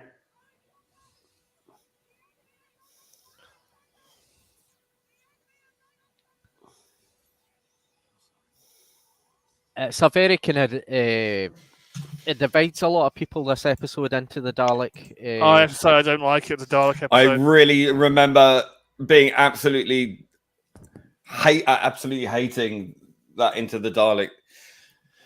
I think that was the time I went insanely angry with it. So what the fuck is going on with Doctor Who? You know? Yeah. Well, I wasn't quite angry with it, but I thought it was really quite the kind of introduction between Capaldi's Doctor and the Daleks very early on. I thought it was quite good. Right. Anyway, everybody in the chat, you know what to do. Give your rating for this week's episode, and what we'll do now is we'll go around the panel. So we'll start with you, Lee. Yeah. Well, definitely not the best regeneration story. A long shot. It's got a lot of ideas thrown in, and it's kind of all over the place, isn't it? Really. I mean, there's some really, really good moments in there, but it's a lot of cack. And yeah, as PD said, you know, it's the sort of Comic Con generation having to explain it because of all the social media outrage. Yeah, it's funny how they were concerned about it then, but not more recently. If only they cared about fans as much these days as they did when they produced that episode. Yeah, I think it's. I don't understand how Moffat got to this point at this stage. I still think he had a misguided notion of carrying on where Smith left off and writing in a similar vein, and it just doesn't gel with Capaldi's incarnation. And I think there are some issues that do get ironed out as we go along. But I mean, Capaldi's a wonder to watch. He's got wonderful nuances and little intricate flourishes, which, you know, the successful Doctors, 99.9% of them, have achieved. You know, and that's great. And I like his spikiness actually in season 8. I think he he mellowed out a bit too much, but I guess, you know, learning from Colin Baker's era that they realized that. So there's a bit of a trade-off there. So we've got a bit of a mishmash going on, haven't we? I'm not a great fan of the Paternoster gang, I have to say. There are some nice comical elements in there, but it kind of sits 50-50 with me. I mean, Moffat generally was a comic writer, you know, comedy writer. Coupling was great. But yeah, there's the Clockwork Villain was cool in design, and I like the steampunk elements to it, but I think it was a bit woefully underused, and his motivation seemed very vague. Just wanted to, you know, get collections of skin, and, you know, the spaceship is a balloon. How does that work in space? I don't know. So there's a lot of things I just don't really understand. The dinosaur bursting into flames just at the start just seems a strange choice, and they really didn't do anything with it. Clara is just starting to really become interminable. Yeah, I kind of just want to sort of slap her around the face a bit, metaphorically, to all the woke idiots out there. What else? I really don't know. It's. I think it's too long, and a lot of it's so focused on Clara's inability to see the Doctor as the Doctor anymore, even though she's been through his timeline and, you know, been retconned in there throughout his entire timeline, which never sat well with me either. You see the introduction of Missy at the end, which I love, that sort of little mysteries that was going along, and you know, there's a lot of talk about who she was, and I think most people assumed she was the Master. A lot of people thought she was Rani. A lot of people thought she was something else or whatever. So yeah, it's a tricky one to pin down because it's such a collage of ideas. But I love that scene where you wonder if he pushed him off or not. And, you know, I think he didn't, but you know, you just don't know. And he looks into the camera like that. The scene in the sewers underneath the restaurant, underneath the spaceship restaurant balloon thing, whatever, was really badly choreographed. I mean, there were some nice moments in the restaurant where they're sort of eating. You see how unnatural it is. That's cool. The way that the Madame Vaster and Penny come down and do all the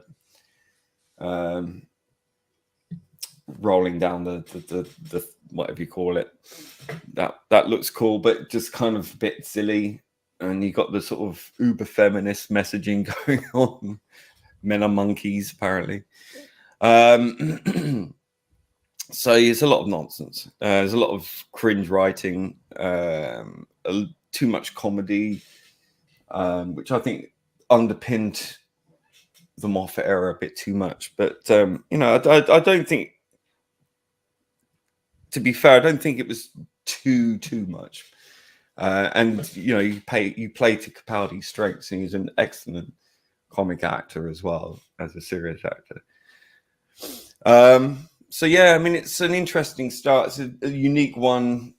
There are shades of Colin Baker in this, I think, but we also see a bit of the Pertwee, a bit of the Baker, and we see a sort of familiarity there. And I was very excited for Capaldi being cast. You know, I was out of my chair, excited when he was announced.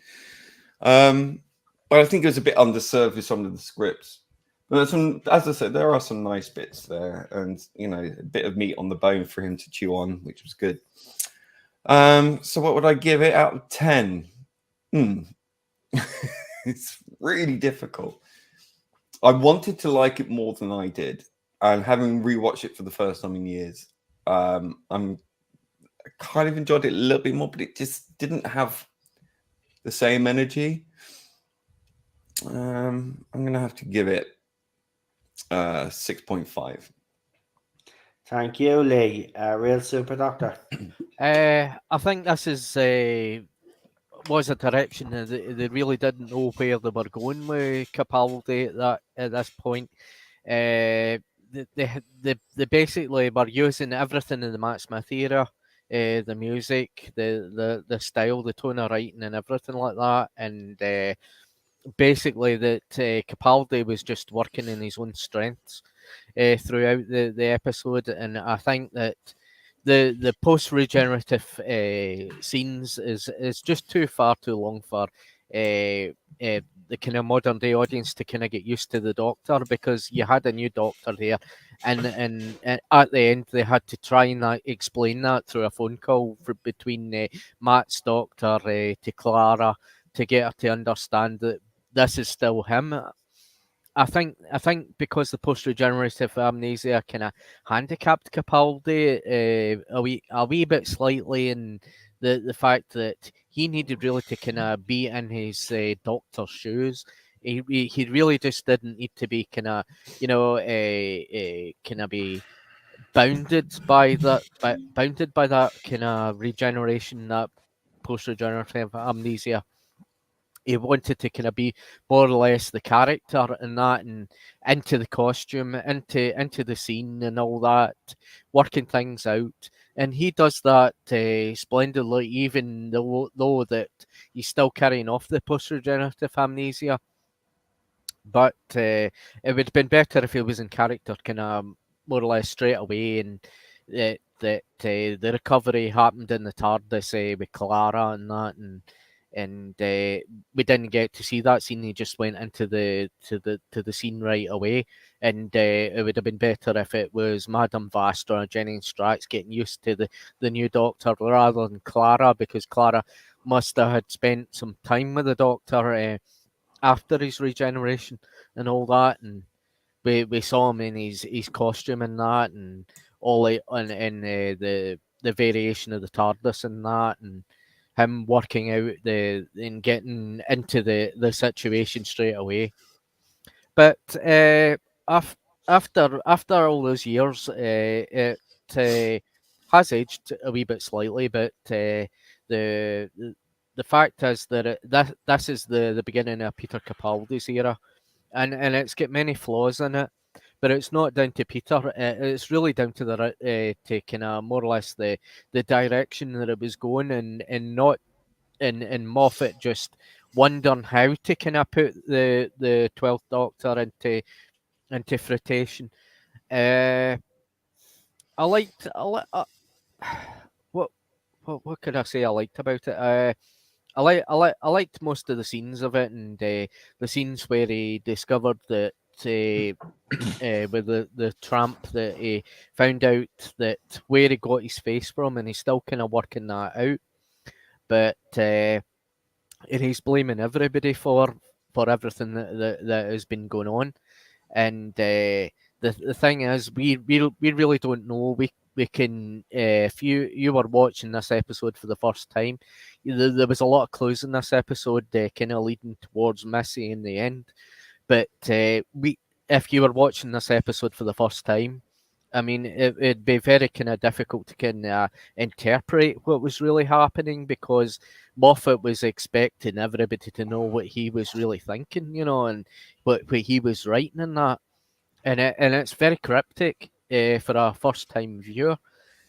So I think that this episode in itself is very much like it would kind of frustrate the younger audience, because of the fact that they had to get used to a new Doctor and that, and they had this new Doctor, and basically it was totally unpredictable completely in the beginning, and so scatterbrain and that, and because of the post regenerative amnesia. I would think this episode would be, for me, I would give it a 7 out of 10. I'm not giving it a 9 out of 10 or a 10 out of 10. It simply isn't that. Mm. Okay, PD. No, I meant Yeah. Jenny, not Penny. Okay. Yeah, I mean, I enjoyed it because it had the Paternoster gang in it. It's always nice to see the Paternoster gang. Sadly, it's the last time you see him. You don't see him ever again. But yeah, as I was going back to what Problem Being was saying, it's just got that horrible bit with Matt Smith. They go, "Oh, you remember how regenerations work? Oh, this is not the same Doctor." It's like just pandering to the Comic-Con crowd. And it's like, no. And again, this whole episode is kind of trying to relive Day of the Doctor. And it's like, that's been and gone. You can't relive the 50th. They're my kind of reservations of it. But it wasn't a bad episode. But as the Super Doctor and Problem Being were saying, it was a bit flawed in places. I think they lacked. I think they lacked a bit of not integrity, but I think they were scared a bit of their audience. Direction, yeah. I think he was very scared. Tentative because of the reaction to the casting was so mixed. So I think he going in, he was juggling all these different things, and it didn't have the strength or fortitude to just go, well, sod all that. I'm going to do my thing and do the best I can. I think he was just And that was thing that Matt Smith said to Clara, "Oh, can you help him through this?" It's like, oh no! that goes. She becomes a bloody carer. Yeah, Clara the carer for the next season until she gets shot in the back. Yeah, beautiful. Though. But that's why I like The Magician's Apprentice. I can watch that scene for hours, but on a loop. Yeah, on a loop. Yeah, but as I said, it was a silly ideas. It was kind of the comedy. The comedy was all right with Strax and a few other times, but it's like the comedy was constantly getting put in by Moffat, and it's like, no, mate, just let it go. You got a serious Doctor, and you're trying to turn him into Tom Baker, and he's not really Tom Baker. Yeah. You can't replace Tom Baker. I mean, I love Peter, but you can't replace Tom Baker. Yeah, I still have PTRD, Yeah, post Tom regeneration disorder. yeah. I'm currently watching through Tom Baker's era again. Excellent. Love it. Do You love can it. never get enough. No, you can never get enough Tom. Tom was just one of a kind. Absolutely. But as I said, it's Lightning in a bottle. trying to turn Capaldi into Tom Baker, and it's not really working with too much comedy. It's like, just tone the comedy down. That's a problem because he keeps going around calling people pudding brains throughout the first half of the season. It's like, no, just leave it. It's not supposed to be comical. It's all right to call Strax a pudding brain, but doesn't call everybody else a pudding brain. It's just annoying. But yeah, as I said, I will give this, I think, a 7.5. I can see they're trying, but they tried either too little or too hard or just in the wrong places. I don't think they got Capaldi's Doctor until season 9. Mm-hmm. Hello, Ledge. Daniel. Hey, Daniel. Yeah, for me, yeah, I agree with most of the points that have been made on the panel. Look, it's not a perfect episode. No. Actually, for a special, it does feel, I will agree with Lee, it does feel a bit drawn out, even though it's not. If you look at it at the time, it's not even a long special. It was probably the same time as Matt Smith's. Actually, no, I think this one was slightly longer, which made it the longest episode, actually. I think it did break a record. But look, there's some scenes in it for me that he just steals the show, as I said, in the restaurant. But that whole scene with the old man, the homeless fella, in down that laneway, and the conversation they're having, and then the conversation he has with the clockwork people thing, whatever they're fucking doing. I mean, they get around quite a lot, don't they, those fuckers? But yeah, I mean, the dinosaur thing, I do agree. It was a bit you didn't need a dinosaur, but it was sad as well. It was sad. Murdered, the dinosaur was murdered. And then you've got your dark themes, obviously fucking a balloon made out of skin and all that. But for me, despite all its flaws, I think Peter Capaldi holds this together well. Yeah. The only reason why I'm not mentioning Jenna Coleman is because I agree with everybody. Jenna Coleman at this point, for me personally, had actually become unbearable. And I actually kind of dreaded an episode with her in it. Yeah. And of course, we get introduced to Danny Pink, which gives her more center stage anyway. In this series, like this is Doctor Who or Hollyoaks. I think I said back at the time. Well, I'm just going to give this a simple 8. 8. It's not a 10. I agree. It's definitely not a 10. But for me, it's a solid start. It does have its flaws. There could have been other things explained.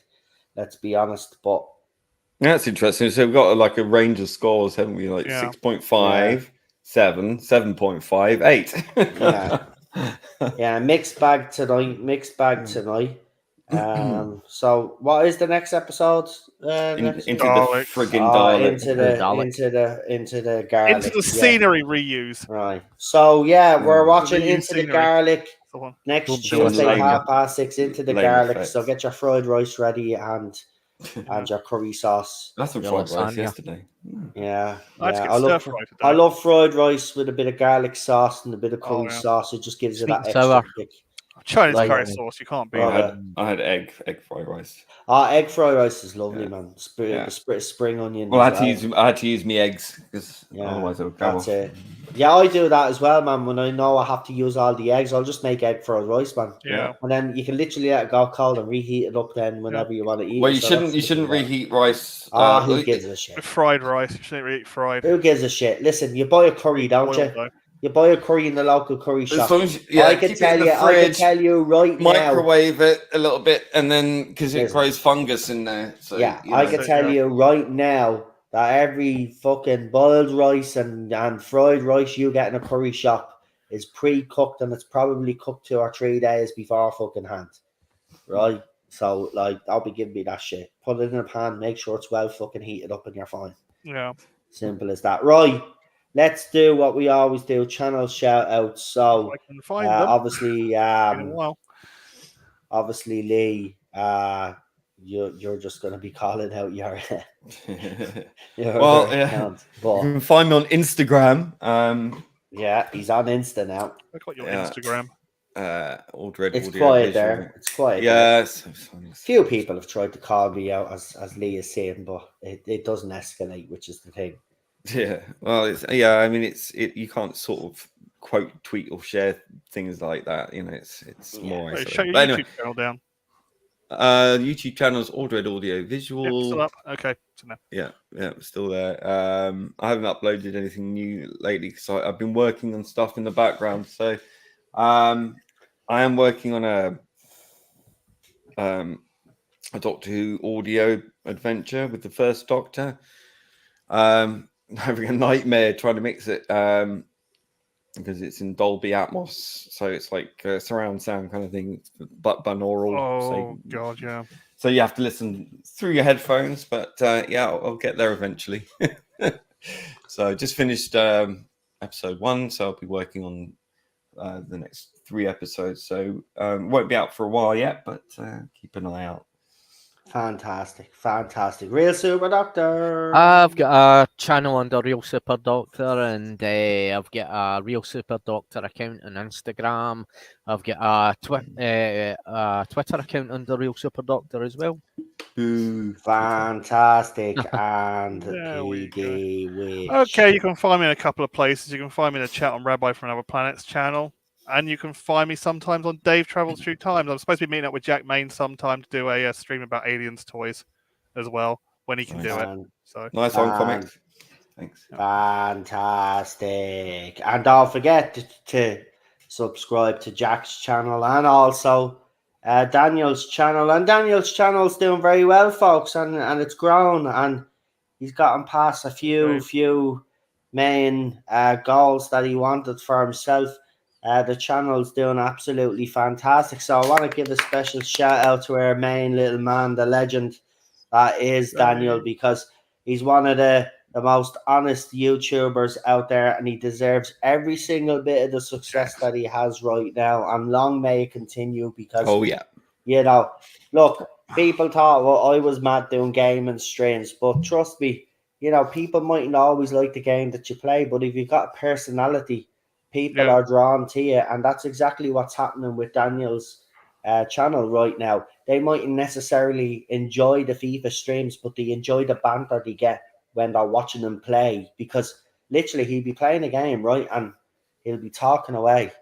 I'll give you as an example, right? I've never heard Daniel laugh as hard as I did last week. He was playing against another team, and he went to change their jersey, and the jersey was this weird color, and he was in the background. He lost all composure and was literally laughing for about 10 minutes straight. He couldn't stop. And every time he comes across the jersey, he just keeps laughing. And there's some bogey jerseys out there, man. I tell you, but and his wit and his banter is just seriously. Even if you don't like football streams, even go in to listen to him. It's fun, and right now he's getting the reward. So, and if anybody deserves it, it's definitely that chap, because you know, he's been with me from day one, folks. And I've got to see him go from where he was to where he is now. And a lot of us have been along this journey with him, and it's just amazing.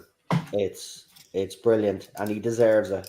He deserves it. So long may it continue. So yeah, Daniel's channel and Jack's channel as well. I had a nice little chat with Jack on the member stream. It was a great stream, actually. Are you going to release that eventually to everyone else or not? No, they're member streams. That's not fair. No, I thought that's the early access. No. You could do Pacific very elite. Streams. Yes. I'm still waiting for my. I know. For my gift of, you'll be. I'll bring you on for a member stream, as I said. So we'll do a member stream with you. But no, that was the whole point. I wanted to be kind of different, you know. It's very elite. It's not elite. It's just if people want bonus content, then you got to pay for bonus content. You pay for it, and you know, so far I'm actually shocked myself, but so far people are happy with what I'm doing. So long may it continue. Absolutely. Chris just became a member today. Well done, Chris. Great, our head mod. So that was great. I wasn't expecting that one, to be honest. Be fair, you should be paying me listen, I every don't month. expect anybody to sign up, but we will be doing RTD era watch-alongs there. So here, mate, you probably might miss out, mate, anyway, because you'll probably be on the fucking panels for them. Well, you should be On paying the me member every stream. month. I should be paying. Won't be able to him, place the chat though. Well, you know, it's easy to get cheap labor nowadays, so maybe I'll replace you. All right. Okay. I'm only joking. I see how it is. You're a fixture on this channel. Problem being, and you always will be. being. So you don't have to worry about that. You'll always be part of this channel. You are part of this channel. I mean, we wouldn't have the logos and stuff that we have if it wasn't for you. So you're a big part of this channel. Anyway, you always have been since. Even though I can't see half the content even anymore. though, you know, being quiet. Well, if you want to see it, do what Chris has done. When you can afford it. I see. Because I know you're struggling, right? Like I me see. and Cheryl were struggling, so I know what you're going through, mate. And so I don't expect you to do it. But when you get yourself financially sorted, then you can. I see. Anyway, I don't want to see what he does. Do you see what he does? Anyway, just to let you know, obviously, every Tuesday, NuWho, right? We've got member streams coming. Obviously, the new month is coming in, so new set of member streams coming up as well. Also, obviously, we've got that RTD interview. Now, I have looked on Twitter. Apparently, he said fuck all, right? It's stuff that we didn't already know, apparently. So, I will still look at the interview, and if there's anything of interest to talk about, I will obviously do a stream on that. And if any more stuff, see, he's doing interviews now, which means to me, which tells me there's something else on its way. You wouldn't just be doing impromptu interviews and just banging on about Chris Chibnall stuff. So there's something coming, telling you. Maybe another announcement. So look out for that.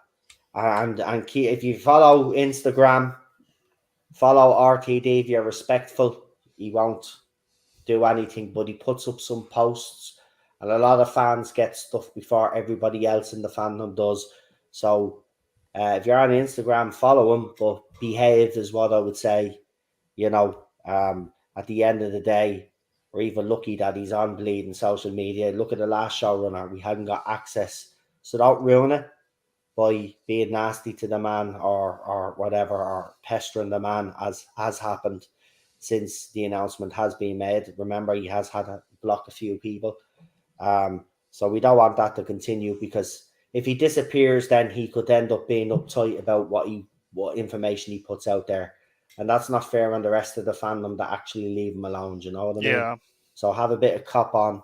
The man, when he wants to announce something, he'll let you all know. You all need to kind of back off of it. Because before he announced Shooty, all the Jodie Whittaker fans were going on to his fucking account. Oh, you're casting a woman, you can't cast a man, you can't cast a woman. And he just got pissed off with it. So just leave it out. Yeah, because, you know, new era, move on. And hopefully the show is better than what we've seen in the last few years. Anyway, one more thing. Someone has a screwdriver in the background. But anyway, one more thing to finish up. Obviously, Cultivated Media, Chris from Cultivated Media was on the channel, and we did talk Strange New Worlds. Now, we have, obviously, we had a conversation on Twitter. So apparently what's going to happen is when the last episode drops and we can get everybody together, which will probably be a day or two after, we're going to come back on again, and we're going to talk about the series finale and talk about it overall again, and see if the series finale, it does, like, everything depends. Like, the show has been decent so far. It'll be obviously devastating if the series finale is shit. So we're hoping it's good, so we can come on and actually say, yeah, that was a good start for Strange New Worlds. And, you know, hopefully season 2 keeps the momentum up and keeps the storytelling up. And we might actually get somewhere with this show. But we will be back to discuss it. And hopefully we'll have, because I know there are other people watching right now and catching up. So if anybody else, because I've already got a message off one other person saying that they'd be interested to come on. So if you want to come on, and obviously you have to watch the whole show. When is the finale? The finale is this week. So Right. it'll be this week. So I don't know. I know you're watching right now at the moment. What episode are you on at the moment? Me, I haven't started watching it yet. Oh, so. Well then, if you want to be on to discuss it, you want to get your skates on. I'm just giving you a heads up. I'll give it. I'll see if I can binge it between now and then. We'll see. I'll let you know. Well, again, RG Ross doesn't like the writing or the acting or acting, just like, but at the end of the day, you do have your opinion. I don't know if you've watched it. If you have, that's fair play, but there's several of us that actually think it's decent and it should be given a chance. Well, I was looking forward to the Orville, but I mean, that's under-delivered so far. Well, in fairness, I still think it's a good season, but you're starting to see Stephen Moffat problems, let's just say, they're creeping into.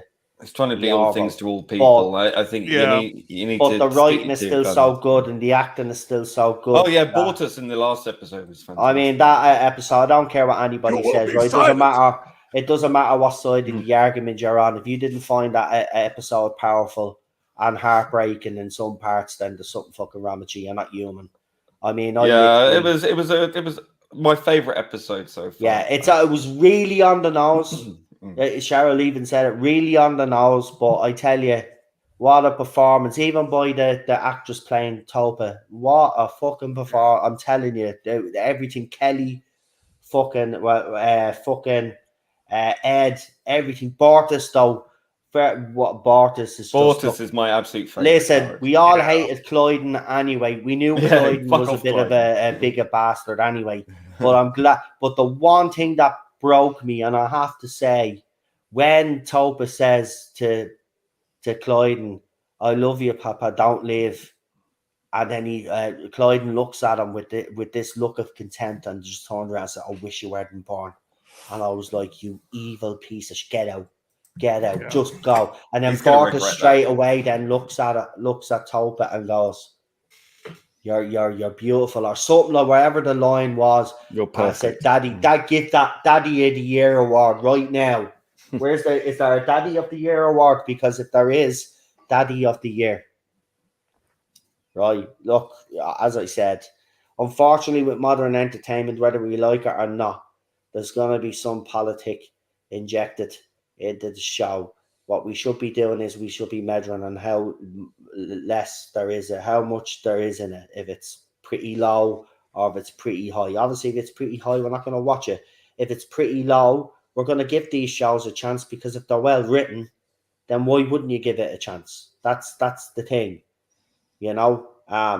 Look, might prove everybody right that's been bitching and complaining about it.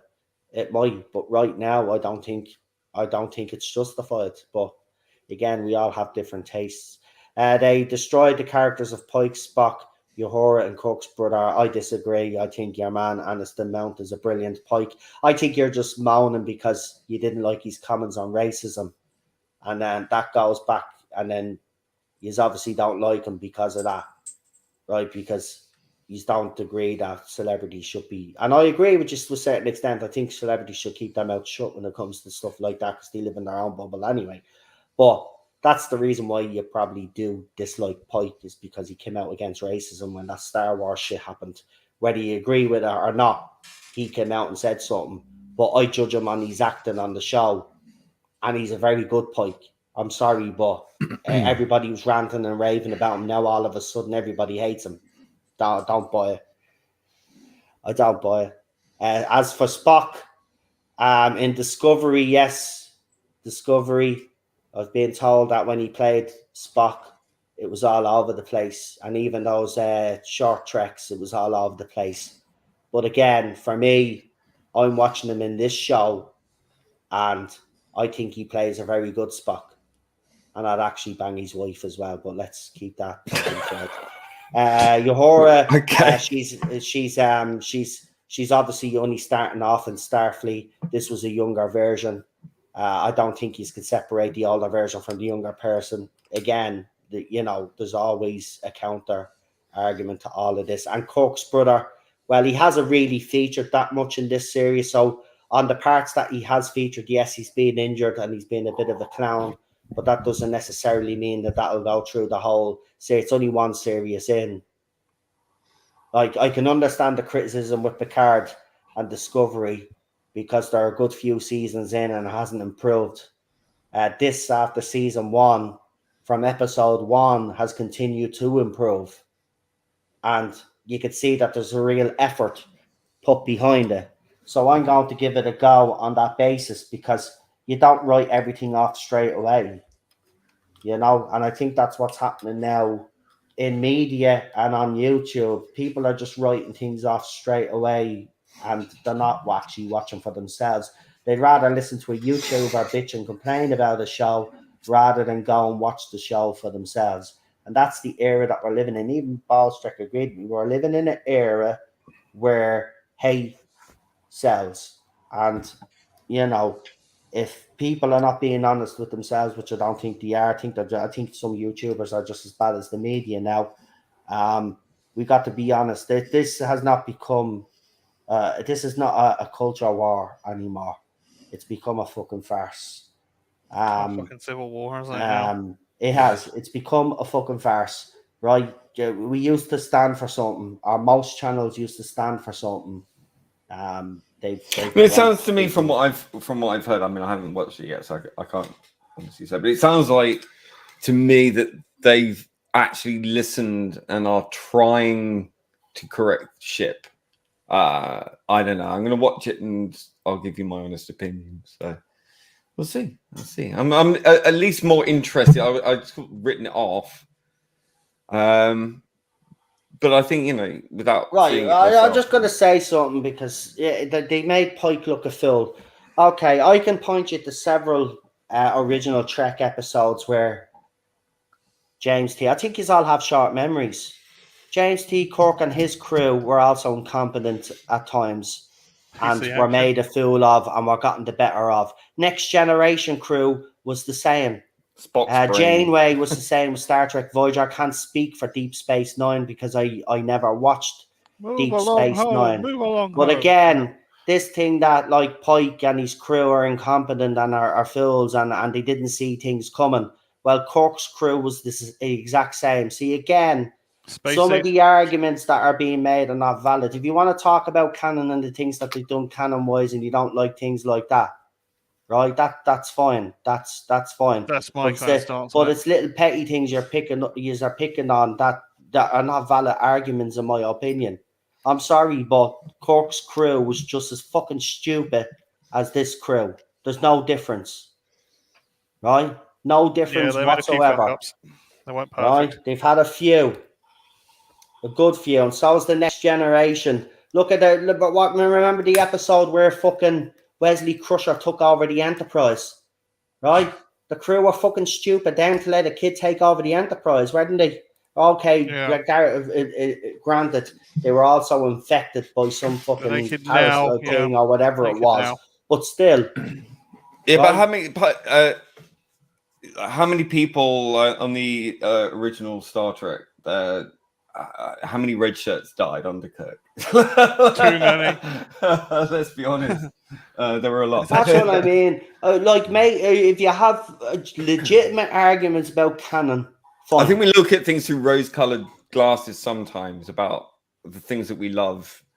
And I understand that. I do understand that. Yeah, I think it's unfair to just assume and assert that, because we're so hyper focused on looking for flaws and things. We're going to spot them more than we ever did before. That's what I mean. But I can't really honestly speak on any authority on this because I haven't watched it yet. But I will watch it and I will give you my honest feedback on that. So if you want to hear what I think about it, we'll talk about it then. Well, look, as I said, legitimate arguments I can stomach, because like everybody's entitled. But when it's petty little things, and especially with the Enterprise as well, or I don't like the color scheme, or I don't like this, that, and the other. You got to remember, right? And I just want to actually point this out because Chris pointed this out as well, right? Whether you like it or not, right? Whether you like it or not, right? You wouldn't be able to use the old set of the Enterprise in the original series for an updated series today.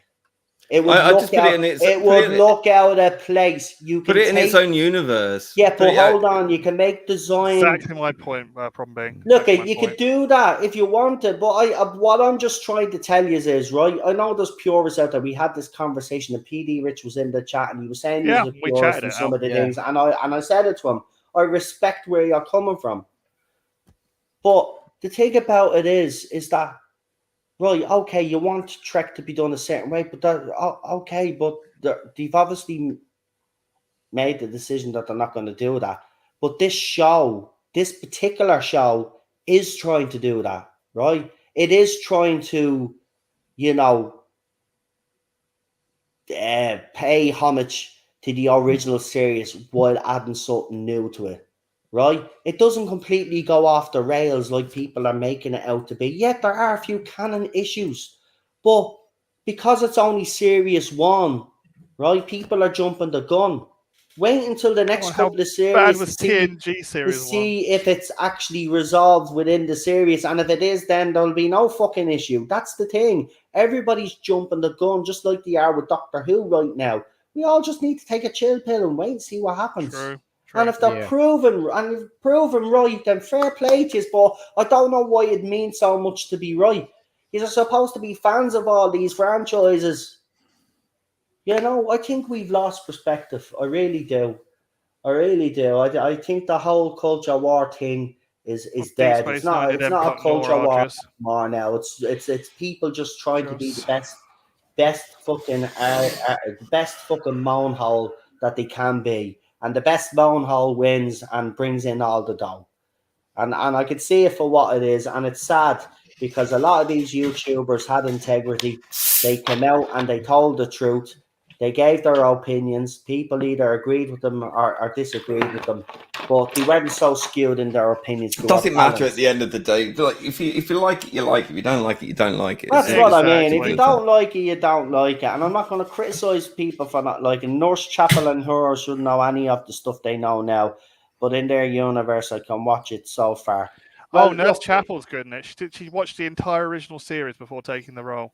So did she? Cool. She knows. She did her homework. Yeah. I think most. Did you hear that, Jodie? Did you hear that? Yeah. Unlike Jodie, that's the thing. Did her homework. This is why I'm willing to give this show a chance because the cast have done their research. You can tell that the writers have also done their research because you look at the Enterprise and the design of it. There are throwbacks and was designed by John obvious Eaves as well. fucking throwbacks to the original Enterprise. They've actually respected. I swear, man. I never liked JJ's Enterprise. Right. I've never liked them. I've not liked Kurtzman's designs either. Right. But this one is just, man. Even the intro, man. Just watch the intro of the show, right, and you'll see it. The Enterprise starts coming in the background. And then Star Trek Strange New Worlds come in, and then you see the ship just going through space like they do with the old intros. And I'm telling you, if that ship does not make your heart race, because if you're an Enterprise fan like I am and love that ship and adore that ship, this design of it does it justice. I shit you not. You know me, I hate Kurtzman. I hate what he's done to Star Trek, but this show, he's only name only. It's Akiva in charge of this one, though. It's not Kurtzman. I just think, look, at the end of the day, as Lee said, he is right. I just need to let it go. People do have different opinions, but I just see people. It's just getting. Well, look, you're passionate about it. Clearly, well, I am. When have you heard me passionate about Star Trek? Is passionate about it. It's fine. It's fine. But here's the thing. Here's the thing. When have you ever heard me being? Because we've covered Star Trek on this channel, Lee. Me and you have done lower fucking decks, and we did Picard on Radboy's channel. So we've suffered, right? You know that I hate that bastard's Drek. I hate it. Yeah. But this is completely different. This show deserves a chance. It really does, because I do believe if you go in with an open mind, and hopefully they do resolve some of the canon issues later on down the line, you watch this show, I think you will enjoy it. I think you will definitely enjoy it. The ship is lovely. I love the uniforms. Yeah, man, Aniston Mount, I look, people have their opinion on him. I think he's a great captain. Pike. He's a good captain. I'll give him that. He is a good captain. And I'll give him that. And you know what I'll say? You know what I like about him? He feels like an old-fashioned captain. Yeah. He feels like a captain from the original universe, what he should be like, you know, like Kirk and obviously original Pike when the series first came out, but we won't get into that nonsense. But anyway, I'll leave it there because I actually do have to fly out for a few minutes. I'm actually hold on, I just want to send a message. Right. Anyway, thank you for joining me. As I said, we will be having that discussion on Strange New Worlds, and I'm pretty sure we'll have plenty of more debate at the end of the series finale. So if you are watching it and you want to join us for that stream, please do. It'll be an interesting one. Anyway, I just want to say thank you to me panel once again for joining us, and we will hope to see Charlotte next week. Yeah, hopefully she got the job. So fingers crossed, and everybody that is religious, say a little prayer for her and hope that she got the job. So we'll leave it there. So good night, folks. Have a good one. Good night. I would get the panel say good night, but Lee will just say good night, panel. And no, I wouldn't. Yeah. Okay. How dare you? Say good night then. Good night then. There you go. See, he copies what I say, but if I say good night, panel. What? Good night. Say good night, panel. No. Okay. Fair enough. See, now he's being a drama queen. Yeah. Anyway, Chris, again, thank you for becoming a member. I will see you all very soon in the chat. Have a good one. Here is the trailer. Good night, panel. Good night. Night. Au revoir.